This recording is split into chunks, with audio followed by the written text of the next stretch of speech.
last we left off, we had three parties separate off. One to go and speak with the king, one to go and try to steal some books from the basement of the king's manor, and another doing research in the library. They have all completed their tasks and returned together to the Duke's manor, where they can figure out next steps. Well, we left Faewyn trying to read some of the books that we stole from the king's library. Well, not the library, but in the chests. So I know that one. And we had fun dealing with the spirit in the library. Oh, and Tempus is alive, you guys. FYI. Was he dead? Oh, yeah. Really, really, really dead. Well, that seems like you guys have all been doing a lot of stuff that we have no idea what the hell was going on. Brian, are we still in the King's Castle, or are we back at the inn, or like what's the setting? Because from my take is that it ended with the shenanigans with Faewyn and Lignyck and Dave and Tempus fighting him and all of a sudden getting him back. Yeah, all of those sessions ended at roughly the same time, and so you're all back at the Duke's Manor now. Okay, cool. Thank you. Put us on that map just to make things easier. I'm having trouble logging in. Yeah, I see we've got 5 people logged into Forge right now. Yeah, I'm trying to log in and it just like I put in my username and password and it hit sign in and nothing happens. That's weird. Yeah, my Forge is acting strangely here too. I'm not sure if you guys were pulled to the Duke's Manor or not. Okay, I just had a lost connection and just just lost it. And I just got it back. Okay, what map are you seeing right now? I'm still in the city map with showing us by the temple. I will pull you guys to this map then individually. Something went wrong there. I am now in the Duke's Manor. Mine's Excellent. still loading. Yeah, I'm there. I'm in the manor now, too. Wow, it's sucking tonight. Yeah, it's not letting me in anymore now, too. Oh, no. Oh, what the heck is wrong with it? Oh, I still see you saying saying you're logged in here, Romy. I will kick you out and then see if it lets you log in after that. No, it's just showing me a white page with internal server error on it. Great. That's what I'm getting to. So I'm doing a full... I re-clicked the Forge link, so we'll see what happens. Okay. Nope, nothing. That's frustrating. Can we theater of mind the first bit or? Sure, yeah, and see if maybe you have luck logging in a bit. Yeah, so you guys are discussing what your missions were and how and what the outcomes were. What was I involved in a mission? Like you were involved in 2 missions actually. The first was the heist with Yaereene and Tempus in the basement. Yeah, that one I remember. Yeah. Yeah, and the other one. You weren't around for, but you said we could borrow you. Oh yeah. Okay. Yeah, because Yaereene pulled Skippy aside to the library, the research group, to attempt to fix the problems of the heist group. By killing everybody. We didn't actually go that route. But we did get Tempus's body back. What happened to the mage that I knocked out and the mage that was dead? That hasn't been resolved yet. I was afraid you might say. Okay. I guess Anders says to the group, I think we might have a problem. What might that be? Well, we left that one mage alive, and we killed the other one. They're probably friends. I can't see that that's gonna go well for you guys. I was disguised, but I was hoping that maybe Rhodes could help fix the one that I accidentally killed. Oh, he can do that? How? Can't Rhodes bring people back if they've not been dead for too long? I think it's a bit past the time. Well, wasn't it earlier today, Ryan? What Is are it you just a thinking minute? of having him do? Well, he's brought people back to life before, hasn't he? Immediately after? It needs to be within a minute, lass. And it's Oh. been more than a minute. Oh, I didn't mean to. Unfortunately, it was player error rather than character intent. Yeah. So, assuming the king goes to check on his secret stash, he's going to find just a dead body, no idea who did it. Well, the live one would probably tell him. Ugh. You know, we got him liking us. Excellent. I might not be immediately executed. I think this will get us unliked. You think now? You're not certain. You think it might. Well, I'm pretty certain, but I just didn't want to sound. Realistic, you mean? Couldn't Rhodes do raise dead? That doesn't make them alive. Are you sure? 'Cause And that's I'm reading more, the spell and it kind of looks like it does. That's how you get a zombie. No, It that's says you return a dead creature you touch to life, provided it has been dead no longer than 10 days. Oh, that's too high a level, isn't it? I mean, I- it's beyond his powers, is it not? I mean, he's not an archbishop. From a character perspective, Faewyn can cast 5th level spells. She can cast 6th level spells. So I was assuming Rhodes was kind of about the same-ish level. He just doesn't have it memorized right now, but it certainly should be within.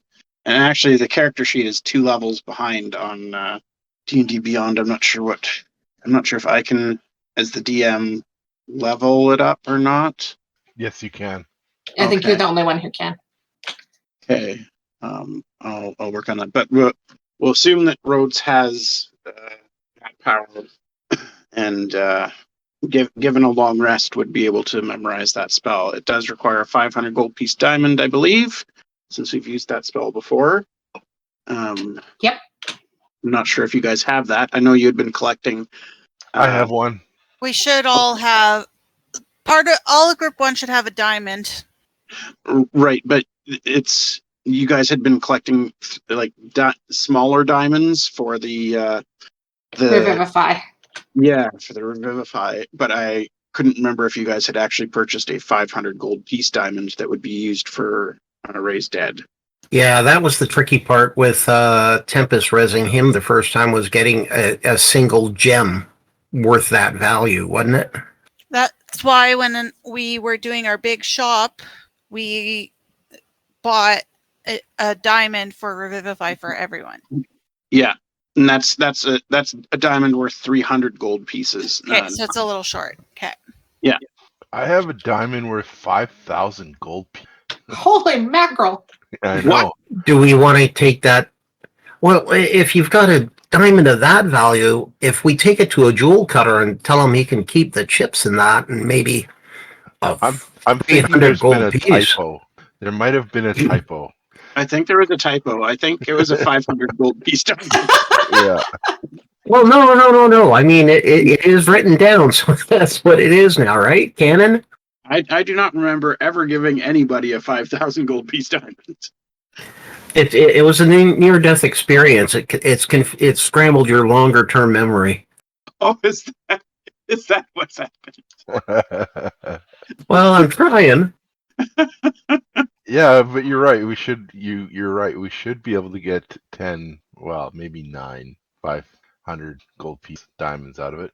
But if it was 5,000, but I'm gonna go with the DM on this and say it was probably meant. But, Is that the diamond that you got from the Fae? I don't know. It's just been in my thing for a while, and it says 5,000. And I can't edit it. That's strange. That's in your Foundry inventory or your D&D Beyond? D&D Beyond. I don't know.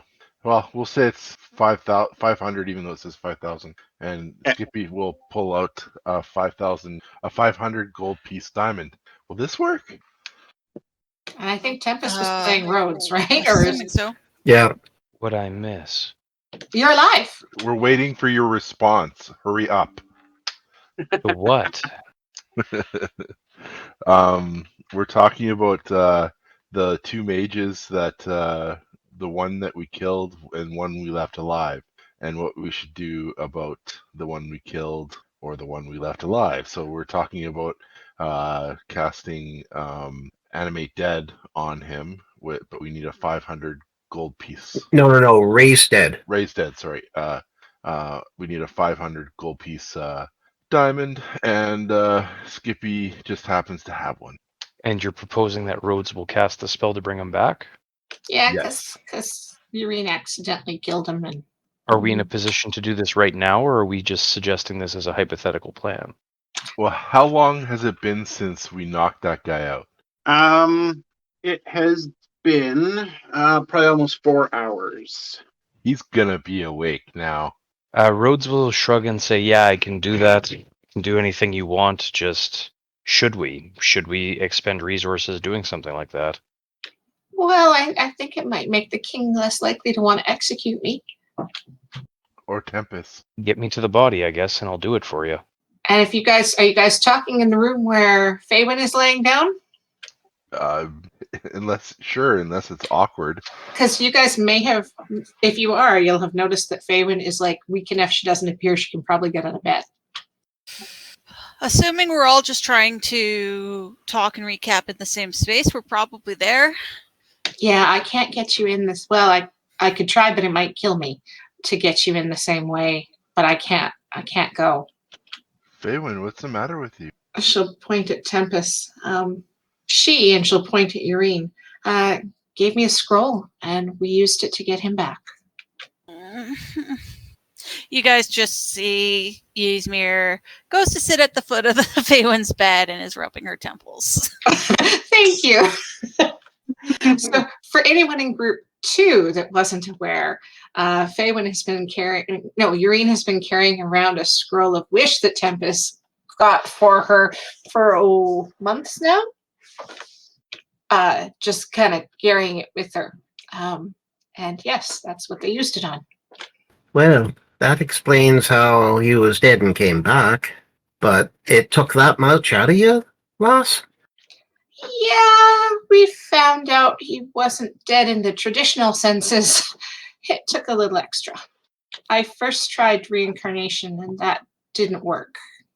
But you're gonna be okay, right, Faewyn? Give me some rest, but I'm probably not helping out a lot with getting back to the body. From what I know, casting any spells are going to be really dangerous for a while till I'm healed. Well, I don't think we can get back in there. I think we just have to go and talk to them, because he's gonna come find us. If it comes up that it was us, I guess.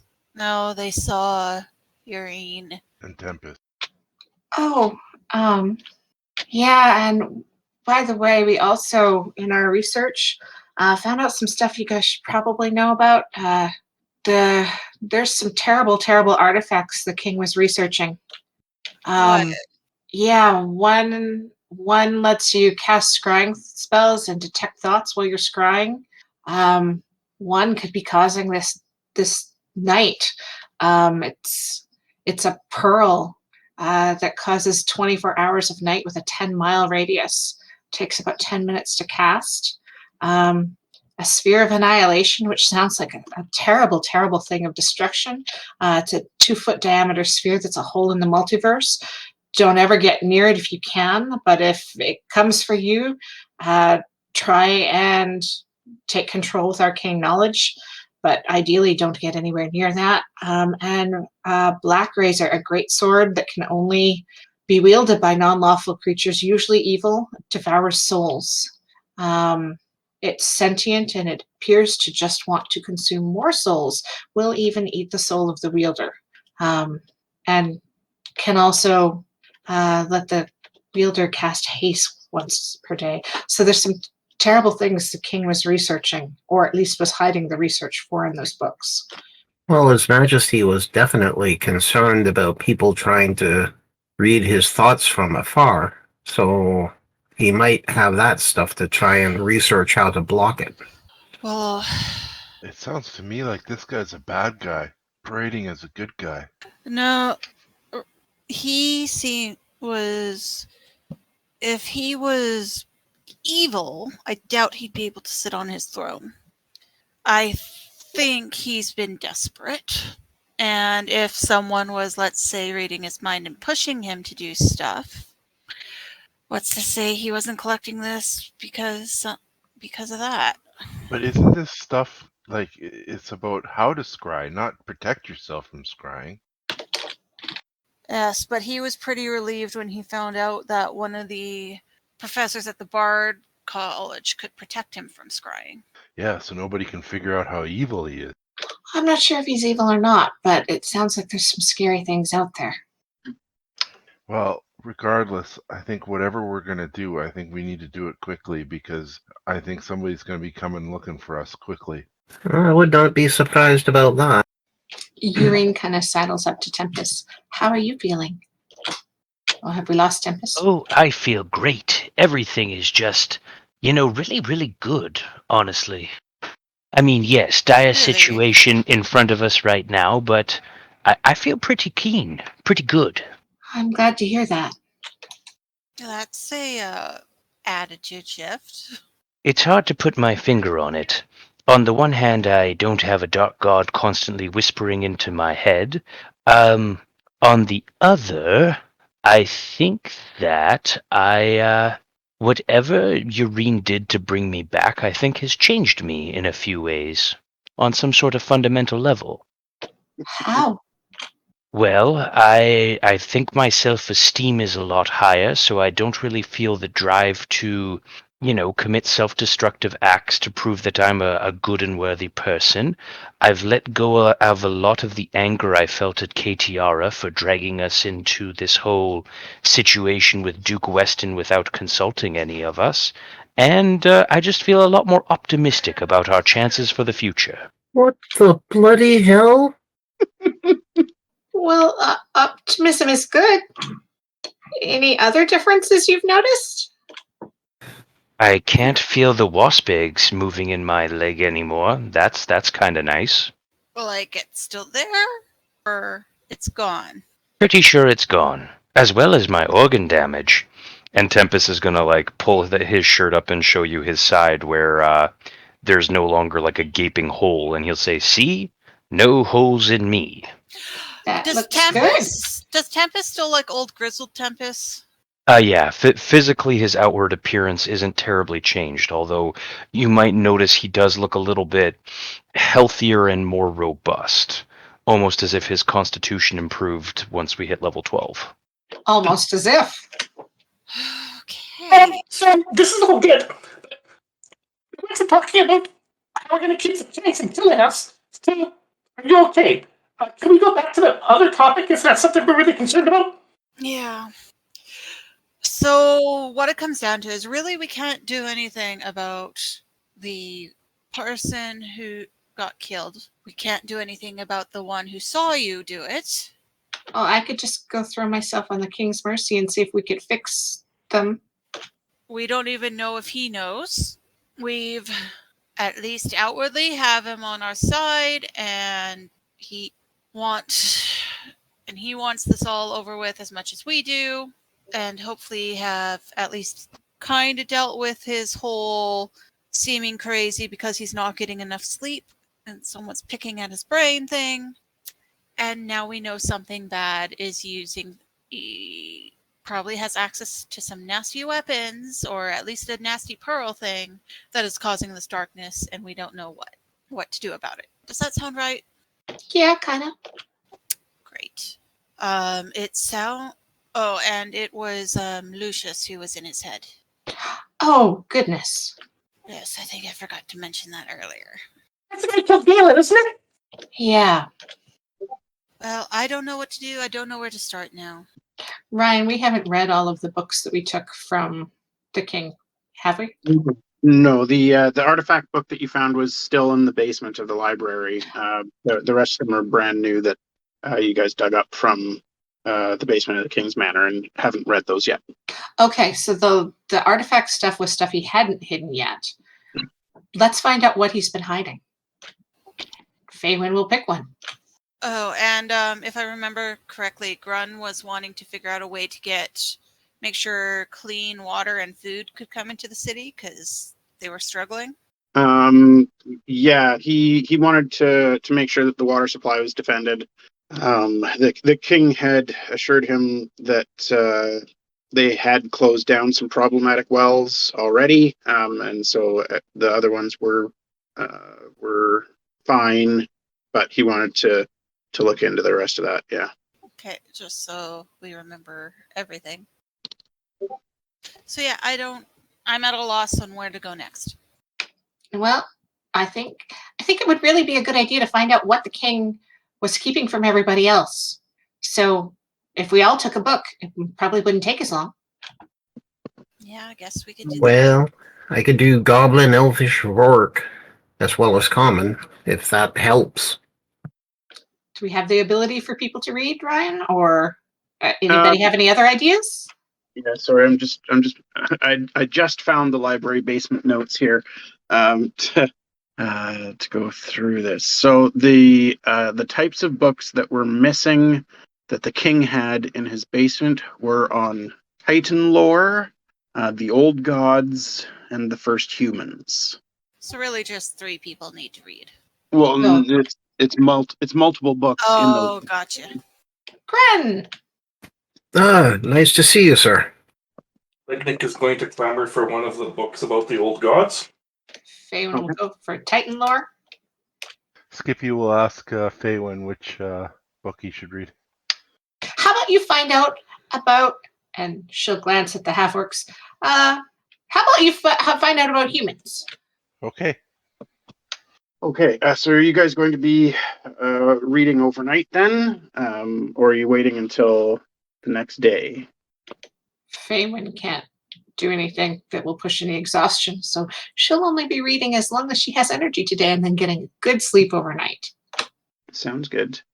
So is everybody then staying at the Duke's Manor overnight? Or do you guys have any plans for immediately, like right now, that you want to do? Or I'm sorry for my late arrival. Did everybody fill us in on what happened in the basement? Yes. So then, conceivably, you would have told Rhodes that his uncle, actually his father, was hiding in the basement of the Great Library. Is that correct? Did we figure out the person was related to Rhodes? My No. memory's fuzzy.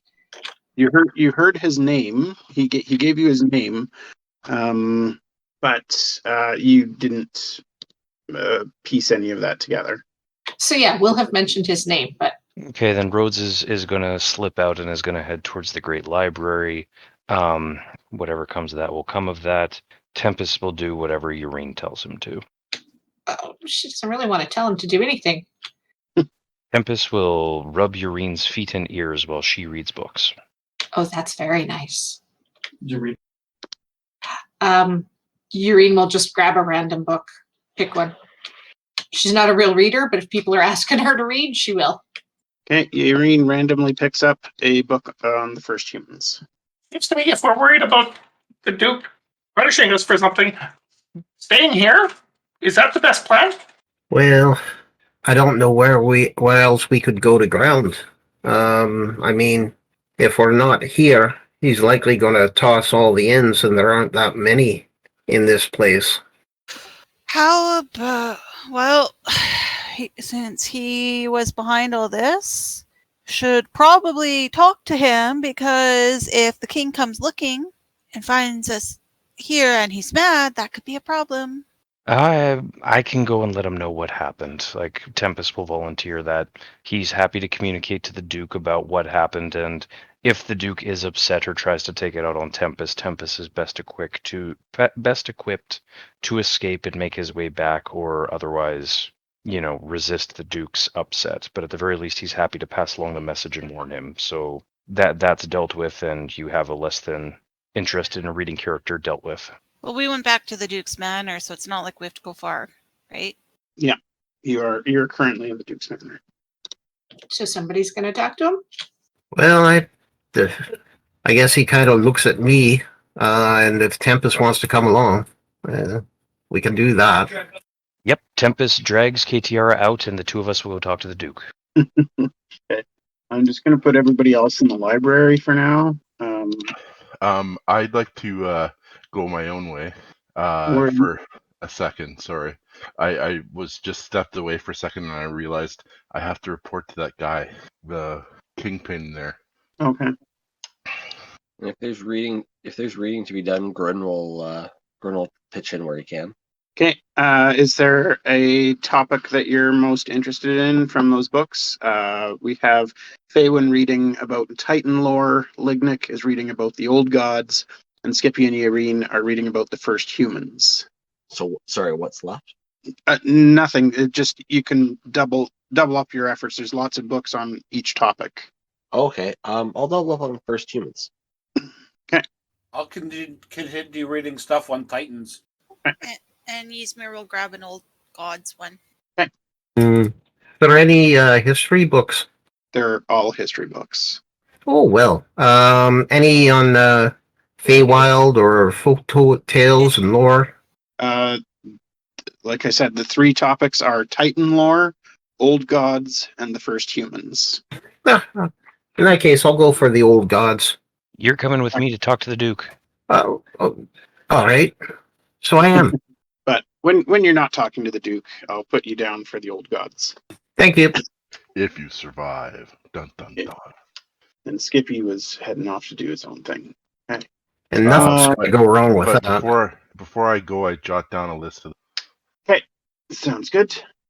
So Tempus and Katiara, you guys approach the throne room, and you see that one of the king's men is actually speaking with the Duke at the moment that you arrive.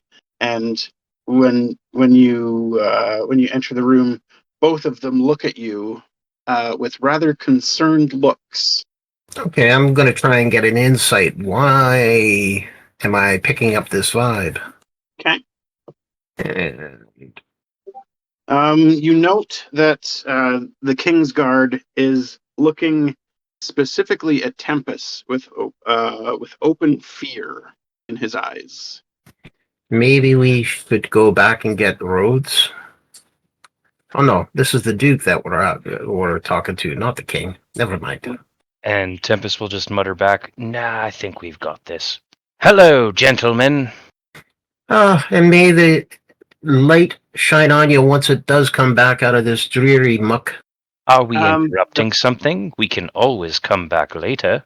The guard puts his hand to his sword handle, but keeps the weapon sheathed for now. And the Duke says, "I have just received some troubling news from my friend here regarding a death at the castle." And he looks at you meaningfully. Oh, Well. yeah. Well, you see, that's something that we had come to advise you of. Indeed? In what way? Tempus is going to kind of give Katiara a bit of like a rictus grin through with forced jolliness and say, "Only that we were determined to put all of our resources at yours and the king's disposition to help however we could." We'd heard there had been a wee bit of a mishap, and we're looking to make it right, so to say. Out of game, oh my god, why are you admitting to stuff? Seriously. Because I went blank, and it's me. I'm honest to a fault. Katiara needs to lie better.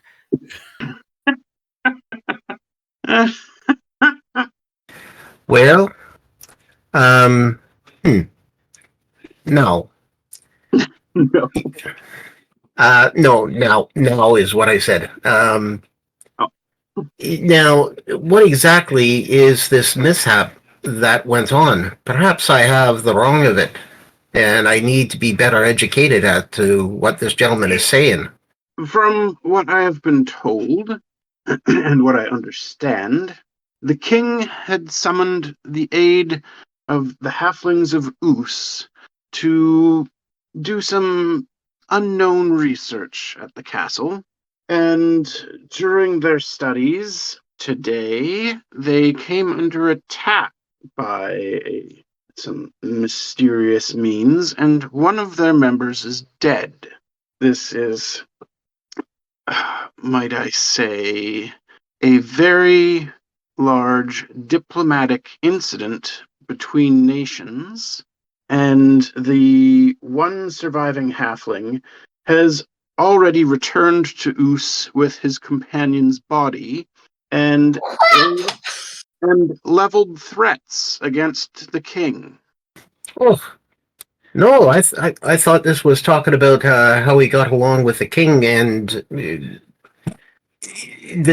damages that my companion Grun and I were taken from his radiance until we figured it out, and then discussion with some of his concerns and how I was able to point him towards a member of the Bard College that could help him with that concern. That's the mishap I'm talking about. No, that is not the issue at all. Well, next, I apologize. Next time I'll get the straight of the story before I start running my mouth. It's a common bard failing. You know, we always think we know the story, and sometimes we need to listen to it. I apologize, Your Duke. That would be wise to keep things quiet until you know more in the future. But as you can see from my friend's reaction here, he believes that some of the guests under my care were involved in this heinous act.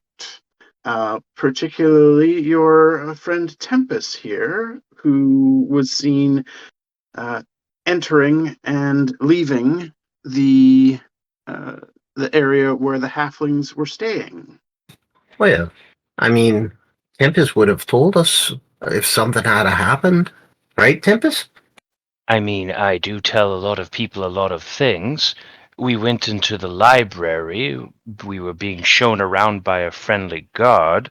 Where were these halflings supposed to be? Apparently, they were in the king's library.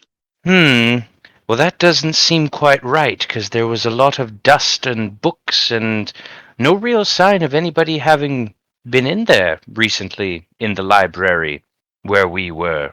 And the Duke looks at the guard, and the guard kind of coughs gently and whispers in the Duke's ear, and the Duke says, "Really? A hidden basement under the library? Well, I don't know anything about that." And he looks at you two knowingly. So, Tempus, you were seen entering and leaving the library, but of course, if there was a hidden basement, were there? Did you happen to find that while you were there? A hidden basement? I certainly did not find the hidden basement. Deception, please. Tempest didn't find it. He's lying by omission, but it was Skippy that found it. Yeah, I still want a deception check. Screw this. You know what? I'm going to drop a bardic inspiration on you. So you're gonna start singing in the middle of this Of his lying? Yeah. Oh, geez, hang on. I don't think you have anything that can help here. Do I have a DM inspiration? Actually, I have proficiency in deception. I never Not the use one it. Talking. Well, I can back up his story because, you know, obviously, like, if he'd been down in a hidden basement, he'd be looking a lot dirtier and filthier than he is. Yeah, I'm sorry. My intention was not to actively try and deceive because I'm terrible at it. So would you allow me would you allow me to retcon that previous sentence and instead do a little bit of gaslighting here instead? If instead of saying I didn't find a hidden basement, Tempus I think would then say, you know, well, why don't you ask the guard that was with us? Surely he could have given an accounting of all of our actions while we were there. The guard appears uneasy at this point and says, "While it is true that we saw 3 people enter the library and only 2 left, and the third who did not leave was a guard, we have spoken with all of the guards at the castle, and none of them accompanied you into the library. So we're not even sure who that guard was. It could have been an imposter. Oh no! So you're saying? Oh, sorry. You go. Oh no!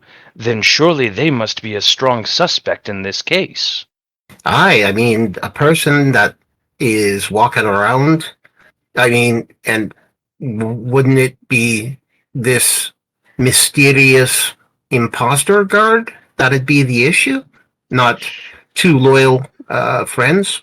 Sure, blame me. Okay. You guys can give me a persuasion roll with advantage. Both of us together rolling at advantage, or just Just KTR? one of you, whoever wants to, can roll persuasion at advantage. Obviously KTR, not the -1 charisma barbarian. All right. Yeah, you can't beat that. 28 for Good persuasion. job. The guard stammers and says, "Well, yes, of course. Of course, the missing guard is also problematic in this incident. And having heard your story of only finding the library, but I'll go back to the castle and discuss further with my colleagues." And with that, he bows to the Duke and moves to leave the chamber.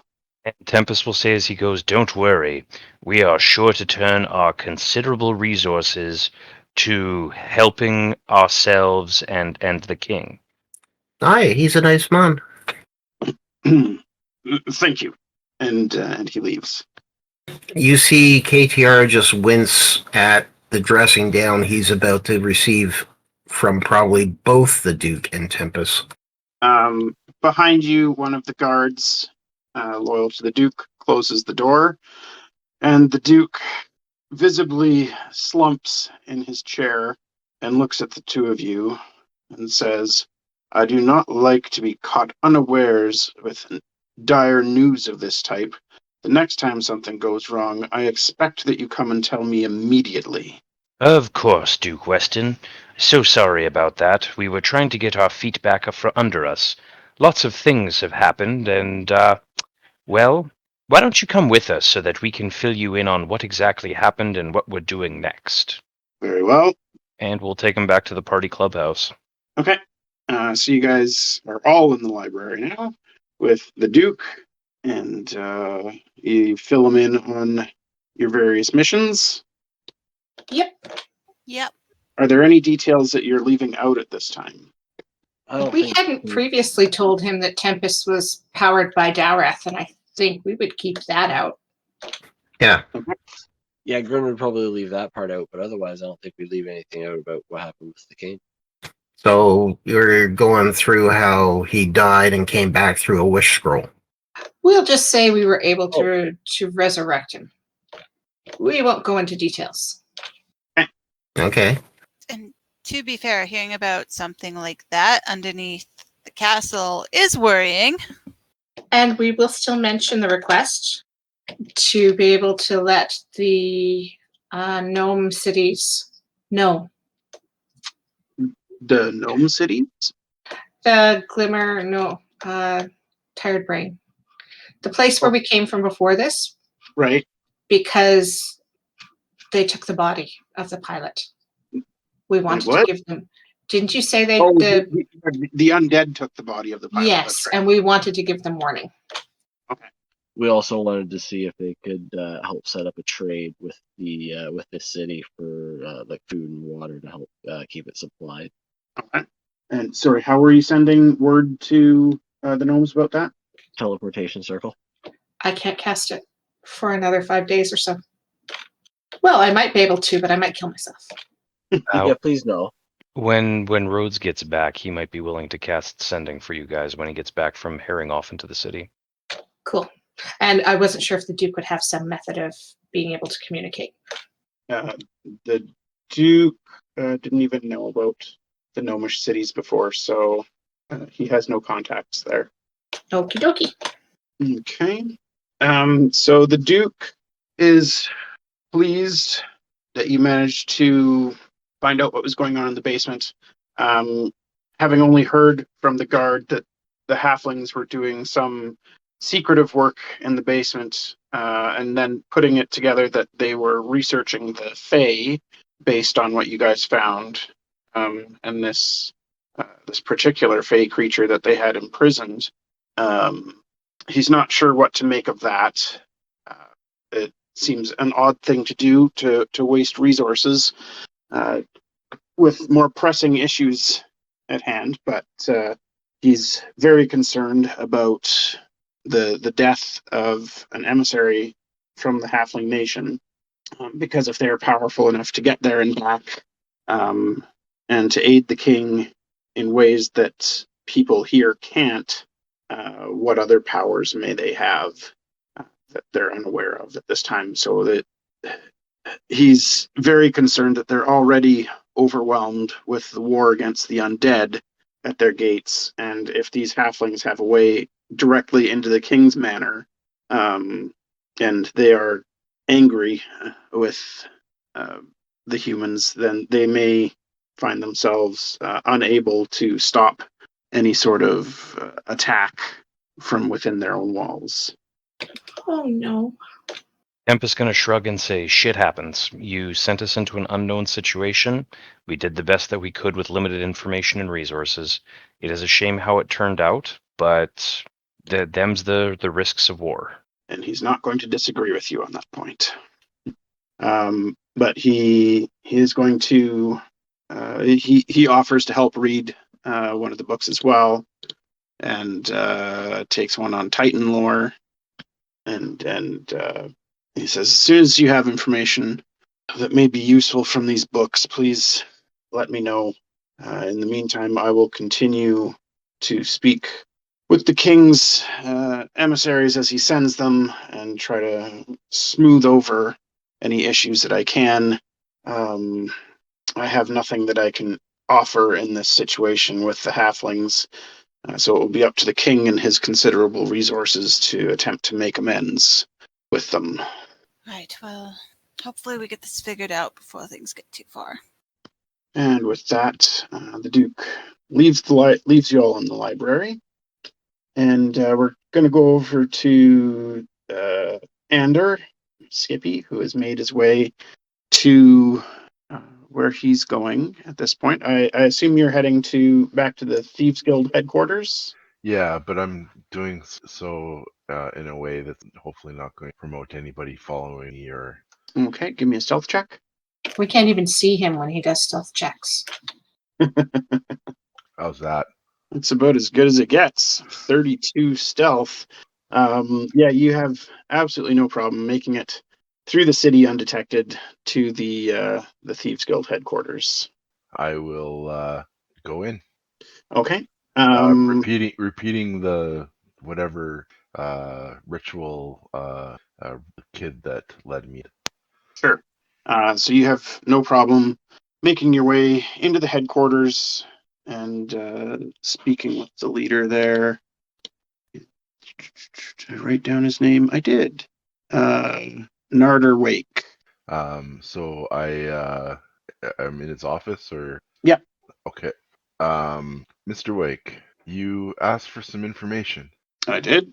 I reach into a belt pouch and pull out the folded piece of paper, and I place it down on his desk. There's going to be trouble from this, and I slide it across the... He takes a quick glance at the titles, and kind of his brow furrows. He says, "This is it. This is what the king was hiding." Well, we also know that he's been researching some rather, let's say, dark artifacts. Interesting.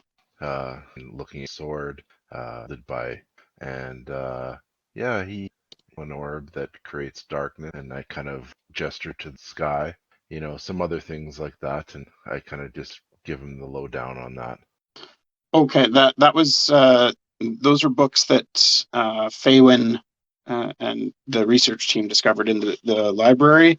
That wasn't stuff that the king himself was researching. Oh no, that's what I was writing down. What his Yeah, you wrote down the books that were found king? in the king's basement, right? Yeah. Yeah. So those were on Titan lore, the old gods, and the first humans. That's right. Yeah. And then I tell him that we learned some information about what he was studying. Well, the book that you found, the halflings had, was about the fey creatures, but that was the only other book other than the ones that were missing from the library that you guys found. Okay, I'm missing something. So where were we talking about the sword and the? Those were artifacts that Faewyn read about in the library basement. So those books were still there. They hadn't been taken by the king or anything. Oh, okay. Well, I give him that little bit of information. Okay. He says, well, if the undead army has a way to create everlasting night, that's a problem. I mean, generally, I'd be okay with it being dark all the time in terms of, being able to sneak around the city better. But I know, this right? is a much larger problem because some of the undead can only function in darkness. Exactly. There's those ones with the big teeth in the front. Yeah, and all kinds of other ones too. So if it's always nighttime, I don't know what the undead are waiting for, why they haven't marshaled their armies against us. It may be that we need to strike, but I don't know how we do that. They outnumber us by a lot. But if they've got those types of dark artifacts at their command, I worry for our future. Yeah. What if we has anybody ever tried to parlay? Because there is an evil lich that is in charge of all those undead that might just be willing to entertain chatting first. The undead have made no demands of the city as far as I know. They simply appeared after raising the countryside and have been camped outside our door. There's been no demands. We have no idea what their army wants. There's no clues as to what they're after. They just stand at attention, keeping us boxed in. Well, my whole team is poring over the books trying to find out if there's any information in there that might indicate what to do next. Yeah, it's strange information for the king to pull out of the library. I don't see anything that those three topics have in common. Just by looking at the titles of the books that you found, I have no idea why the king would hide that information. Well, we may have to confront him because one of our team members unfortunately killed a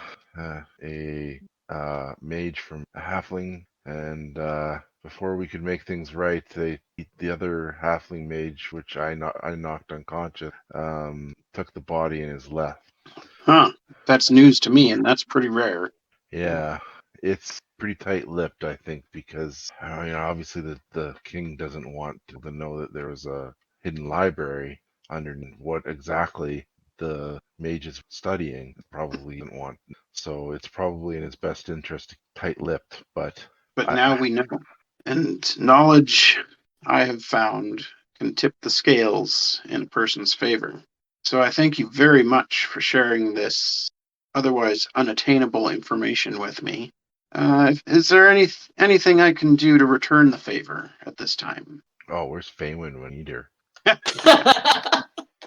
I wish I could give you something right now, but I have a feeling that we're going to need friends at our backs when the time comes. And I'm sure that you seem like a rational sort of person, and I'm sure that you understand that that we're all on the same side. And I've gotten that sense from you right from the get-go. So That's why I brought you. I think there's going to be a time when everybody is going to have to fight, but I agree with that assessment. exactly how you can be of help at this point, it's hard to say because we don't know what the next step is. So Well, when you get that figured out, if there's anything I can do to help, let me know. you know what? I turn and look at his books. There is something. What's that? Can I bring a couple of friends who read your books? That's a big favor to ask to bring other people into my stronghold. But the information you brought me is invaluable, so I will allow it. Okay, I'll be back very soon. Thank you, Mr. Wake. I appreciate your honor and rational mind. He just nods at you, and the door opens behind you. One of his goons there waves you out. I give him respectful parting bow thing or whatever that you do for somebody of higher rank than you. Thieves can't. Yep. And leave and make my way back to the people, and I will go stealthily. Okay. Still Yeah, pretty good. nobody's going to see you sneaking through the streets with a 27 stealth, so you have no problem making it back undetected. So yeah, I bring me in whenever. Okay. Yeah, it shouldn't be a problem. Everybody's just reading. So they'll have been reading for the time that you've been gone, and you can rejoin the group in the library. I'll kind of come in all like out of breath and kind of laser focus, and we'll look around the room for Faewyn and go right for her. Yeah, she'll be laying on a bed. Faewyn, are you awake? Yeah, I'm here, Skippy. You were gone. Where'd you go? I made a contact in the city. Somebody of pretty high stature. He has some books. He won't let us have them, but he said that I could bring a couple of friends to come and read them. Oh, what kind of books? I always love books. He's got books on what we're dealing with. He knew about Dowreth and Shiro, and he had a book about, I can't remember what he had for us, but he had some books. Ooh, that sounds very useful. Do you think tomorrow you'd be strong enough to go and read them? From a player perspective, she has a strength of 3, so she may need help getting there, and we'll need a place to lie down while she's reading. That's why I'll be there. And he turns to Lignyck, and I thought for sure you'd want to come as well. Yeah, if somebody can get me there, that would be great, and then I will just lay and read. I'll hire a Sati to take you there. Thank you for thinking of me, Skippy. I don't know how we're gonna get there stealthily, but just hire a limo to show up at his front door tomorrow. Well, Faewyn is also small enough that some of our stronger party members may be able to carry her there and then set her down. Oh yeah, Skippy, Grun I'm could sure can carry carry her. you. Skippy's actually not too weak as well. He's got a 13 strength. And Ryan, we'd agreed that reading did count as restful activity. Yes. So if she does that all day tomorrow, I can take 2 days off. Yep. I know it's a big if. All right. So you guys spend the rest of the day reading. From what you gather from the books on Titan lore, there are multiple religious texts that speak to the creation of the various races, and aside from humans, most of the races are believed to have come one way or another from these ancient titans.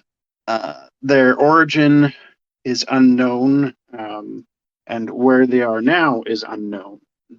But they are generally thought of as the creators that made this world possible in the beginning. They breathed life into everything.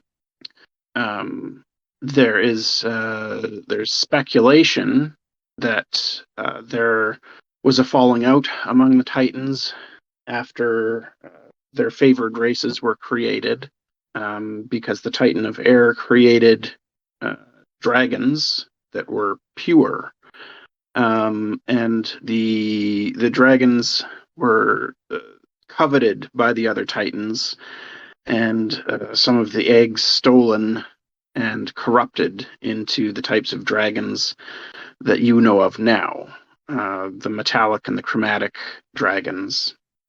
And so at that point, the Titans vanished from each other, and haven't been seen since. In terms of the old gods, there's not a lot of information there that you don't already possess, because you guys are very well read on the old gods. You've had experiences with them, but some of the texts do speak of the gods in ways that you haven't necessarily experienced them. So what I would say is that it appears that although the names remain the same, Sharo, Dowreth, and Stormlord, there have been slight changes in their ways of thinking, particularly with, well, I guess with all three gods, since Yaereene has been in contact with Stormlord. None of these stories sound exactly right for the experiences that you've had. Dowreth is described as being distant and uninterested in the living at all, whereas he's obviously taken great interest in two of your party members to date, with Tempus and Grun. And Sharo had been the one who was closer to the mortal races, offering to speak with them freely and make his presence known. Whereas now it's more like if people pray to him, he will give them power. But he has, from everything that you've seen, made absolutely no attempts to contact mortals beyond giving them power. And Stormlord was a far more present god as well in the past, visiting natural sites with its avatar, spreading light and or life and love wherever it went. So it's clear that the heavens have changed considerably since these texts were created. As for the first humans, these are texts not created by the first humans, but by later generations who had learned of the first humans through oral traditions. So some details are fuzzy. You get the impression that some of the details are maybe unreliable as they contradict details from other books, but generally the facts that you can piece together that appear to be consistent are that the humans came up from the ground, from dwarven holes, well armed and equipped to go to war. And those first generations of humans, the only thing they knew was war. They battled day and night for decades against orcish threats, pushing them back. In time, their ingenuity allowed them to build fortresses to maintain the gains that they made, and to push to have safe havens to rest and push their armies further.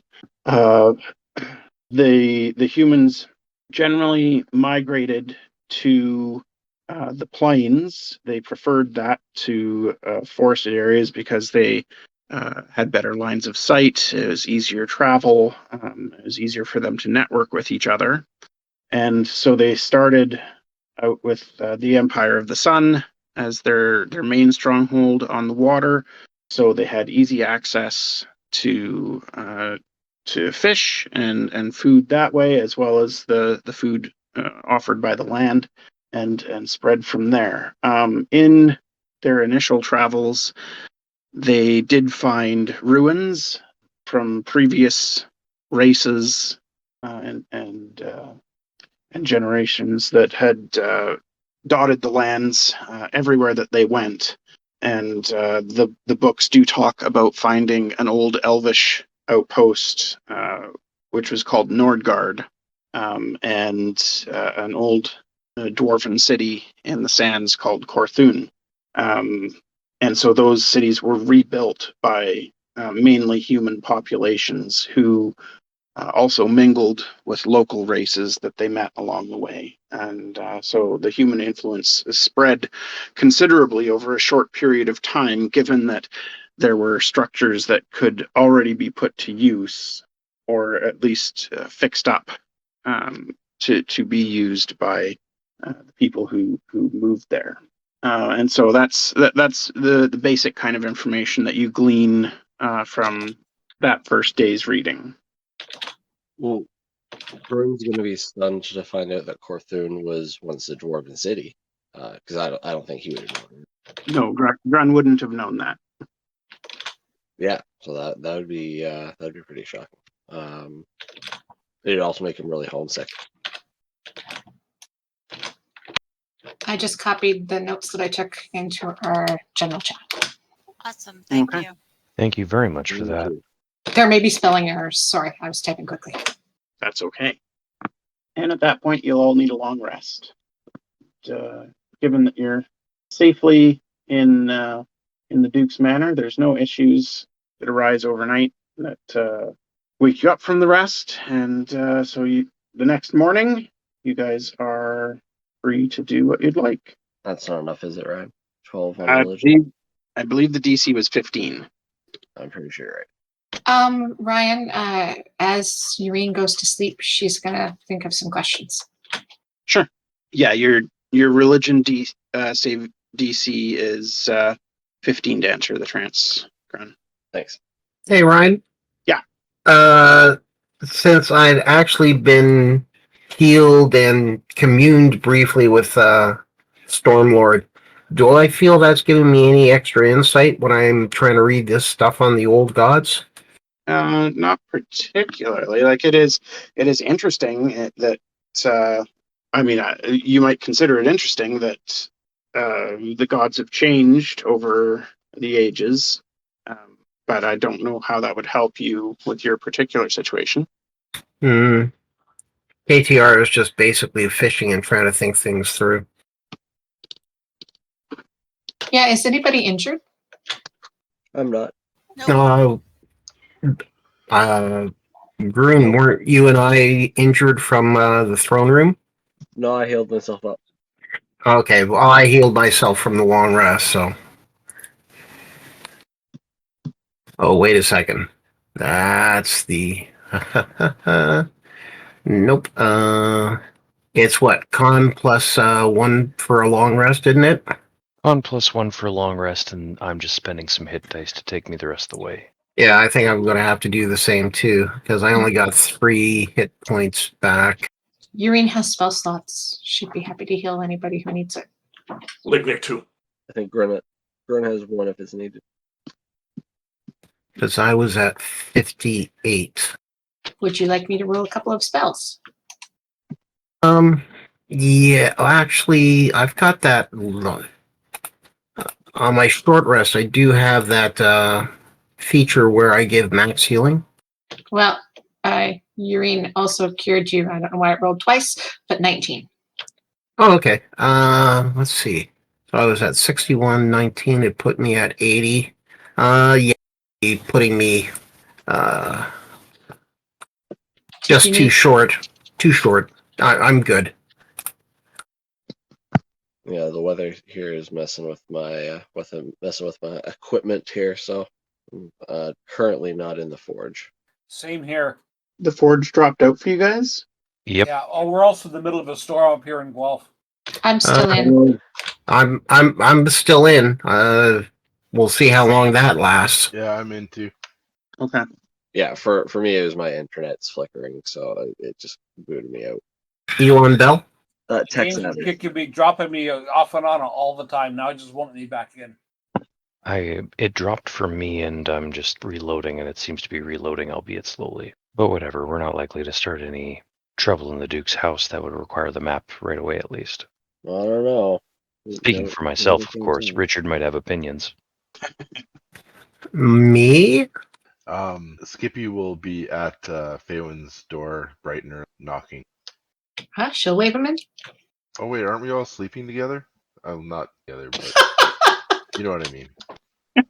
We're not that Yes, party. but your voice was pretty cute there. There are separate rooms.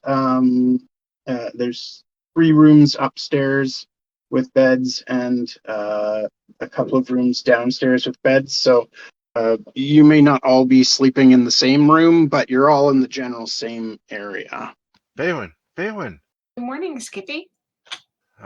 When do you want the carriage or the D to be here? Let's have breakfast and then head out. Okay, I'll go out, and because I'm assuming it's going to take Faewyn some time to get ready for breakfast, I will go and see if I can arrange for a sit like that coming someplace coincidentally close. Okay.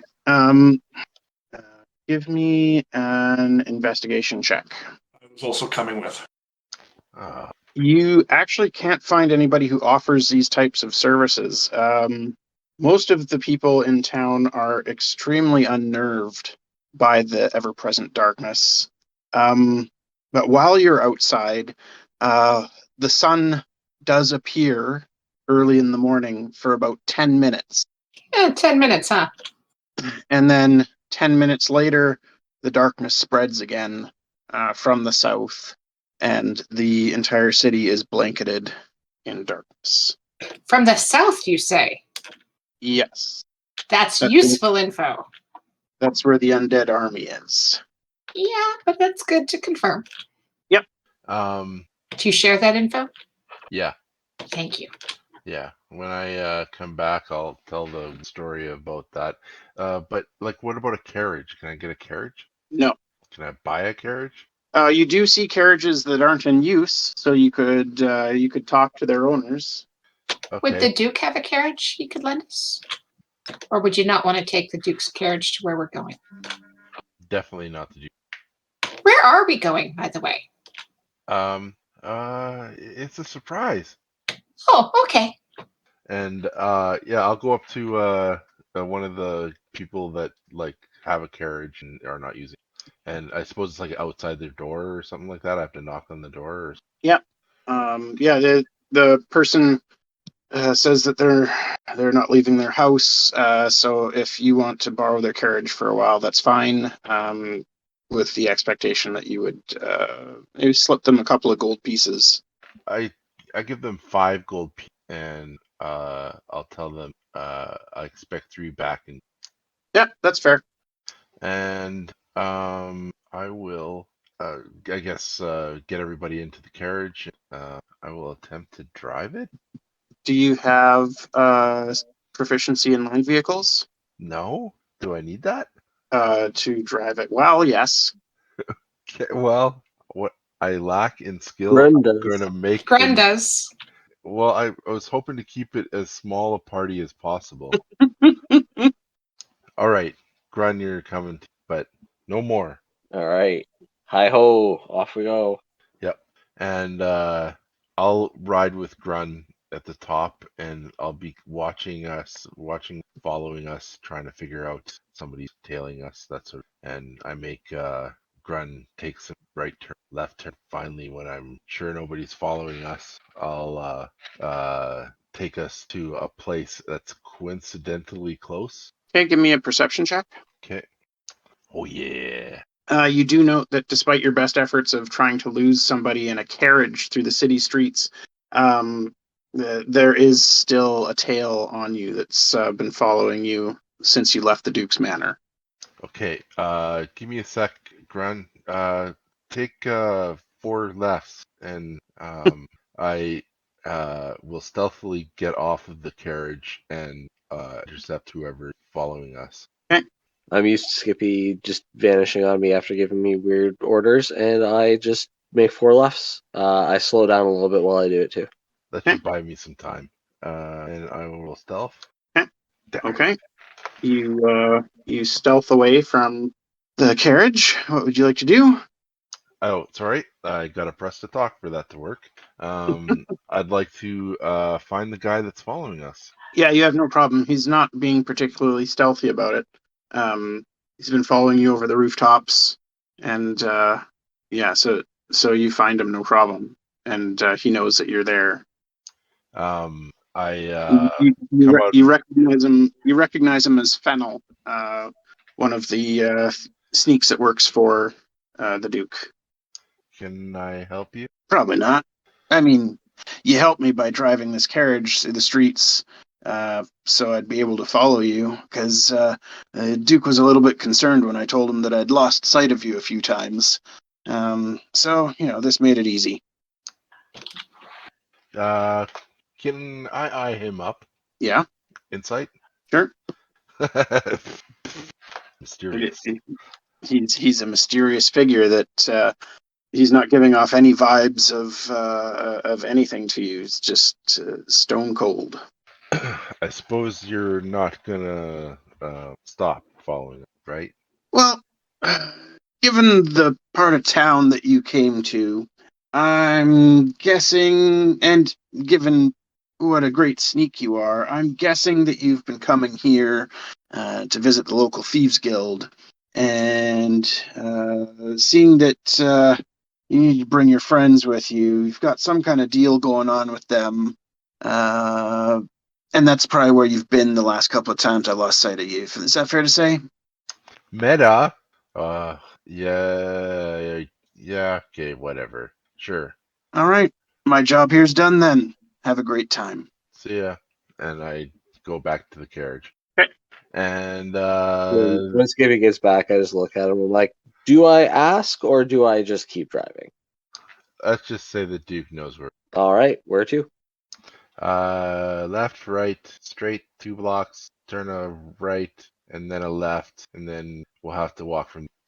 Okay. Sorry. Yeah, you guys get to the Thieves Guild, no problem. Skippy knows all the stuff that he needs to do to get there, and the leader was expecting you, Narder Wake, since this was your request. You do note that he appears uneasy having strangers there, but he's good to his word and lets you access the small number of books that he has in his office. And once Faewyn sees books, she doesn't really notice the people very much. Mr. Wake, She thanks him. is there any chance that a small cot could be brought in? My friend is recovering from a rather traumatic spell casting. He agrees to this, and they pull a couch in that Faewyn can use. She'll thank him again. And the books are wonderful. And I help read. So will I. And Me Lignyck, three. are you trying to talk, Ryan? No, I'm trying to finish this message to Jody very quickly. I'm just about done. Oh, okay. Just so I can fully focus on you guys. Sorry. No, I've been I for saw a while. I saw it flashing your voice like it was Oh activating. So I thought because you're not on push to talk, right? no, I'm Yeah, on constant talking. Yeah, That's why. yeah. So it just tripped me up. But Okay. All right. So you guys are there. He's given you access to the books. There are some interesting topics here. But some of them don't appear related to the problem at hand. For those of you, actually, all of you are in group 2, aren't you? Who are there right now? yeah, Yeah. Okay, that's interesting. But yeah, so there is the book that's probably most interesting to all of you is the one about the 3 liches in that was what it was called. Yes.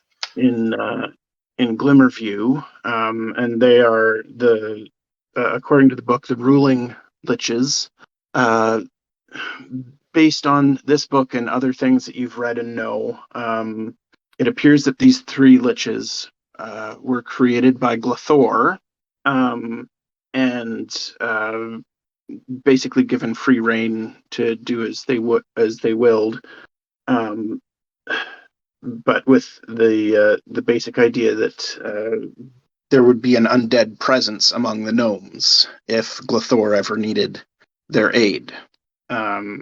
And this book was written ages and ages ago, obviously, since Glathor has been imprisoned for a very, very long time.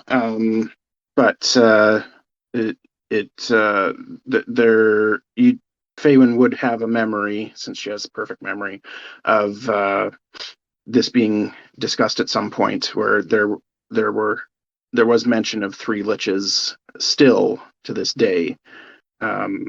In Glimmerview. You guys didn't meet them while you were there. There had been some discussion of maybe seeing them, but other things took precedent, and so it kind of got forgotten, and you moved on. But you do get the sense that they're still there.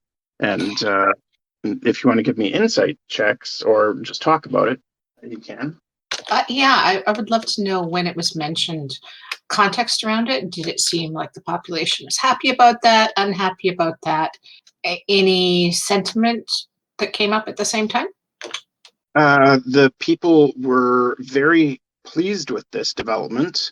The gnomes who became liches were generally well regarded, very powerful magic users already in their own right. And so having that power indefinitely to help the gnomish civilization continue, especially given their more recent trials and tribulations, having crash landed in the region, ensuring their survival, so that if they ever created another flying machine like that, they would have a spellcaster more that was powerful enough to pilot it, could eventually bring them back home. And home was Oos? Well, the home that they spoke of was Steamton, but that is the gnomes did originate in Oos, so it's possible that they may have been referring to that as well. Gotcha. Was there any talk about their potential allegiance to Glathor? They swore their allegiance to Glathor, yes. And is that common knowledge in Glimmerview? You didn't hear anything of that while you were there. Okay. But you also didn't speak with the liches while you were there. Isn't there like one of those globes that fries evil things? We still have one of those. A Daystar? Yeah. I don't think Group 2 doesn't have a Daystar. Do No. they? Do we know about Group 1's Daystar? Group 1, did you share that information about the Daystar and Doomstar that you have with Group 2? I think it's likely we would have after you guys were talking about the cave and things. When we figured out you were the ones who sent the warning. And that you guys took it out. Yeah, I think you did mention it. Yeah, that's right. Can the Daystar to like wade into the army and like confront Lucius? I don't know. We could find out. I'm not waiting anywhere though for a little bit longer. No, I know.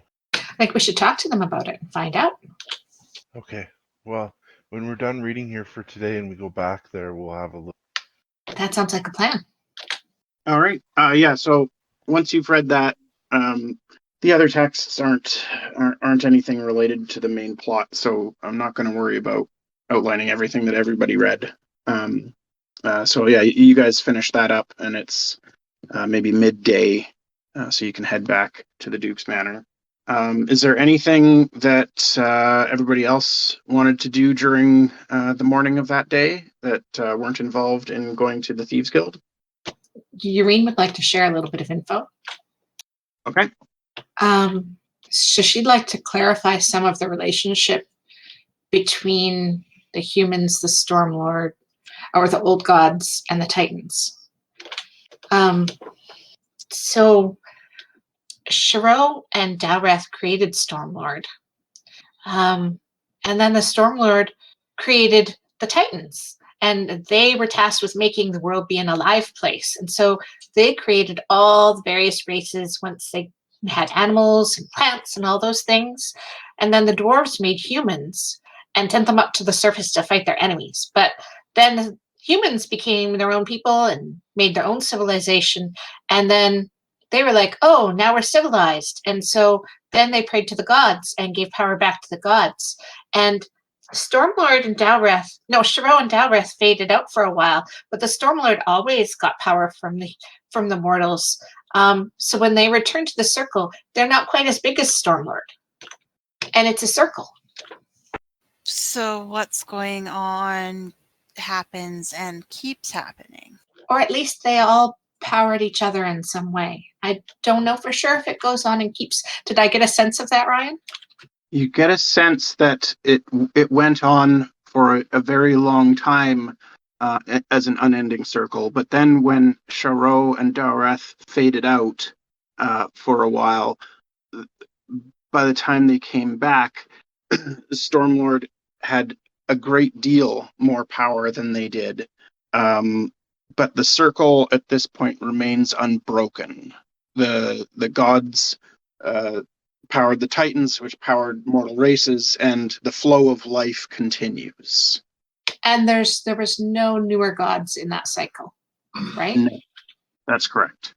But what they're doing right now is trying to break that cycle. The question that you had asked was how those three topics were related, so that only those three topics showed up in this dream. Totally fair. But from my understanding of things, right now, what Glithora is doing with the undead would attempt to break that cycle. Because if the humans are all dead, they can't power the gods, and so forth. It's a break. Would that be an accurate assessment, Ryan? I can see why you'd think that. Okay, thanks. Sorry, Ysmyr, I didn't mean to cut you off. Okay, so that basically comes back to it basically comes back to we have to deal with the undead and try not to all become them. If anybody wants to give me insight checks at this point, you can. I'm still trying to get back into the game. Oh, it's still not letting you in, eh? I still can't get to log in. Green won't load up. Well, I see Grun still. I found when I had to do it, I had to go all the way back to not just like that initial screen where you choose your name and stuff, but farther back and then back in.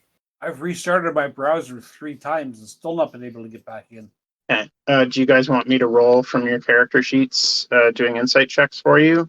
Did mine come through when I ran it through D&D Beyond? I don't see it, no. Okay, then yes, please. So +8 for me. Yeah, you rolled an 18. Yeah, so there's some good rolls there in the group. Now I need my tired brain to remember what I was thinking when I asked you to call that, to roll that. We were talking about yeah.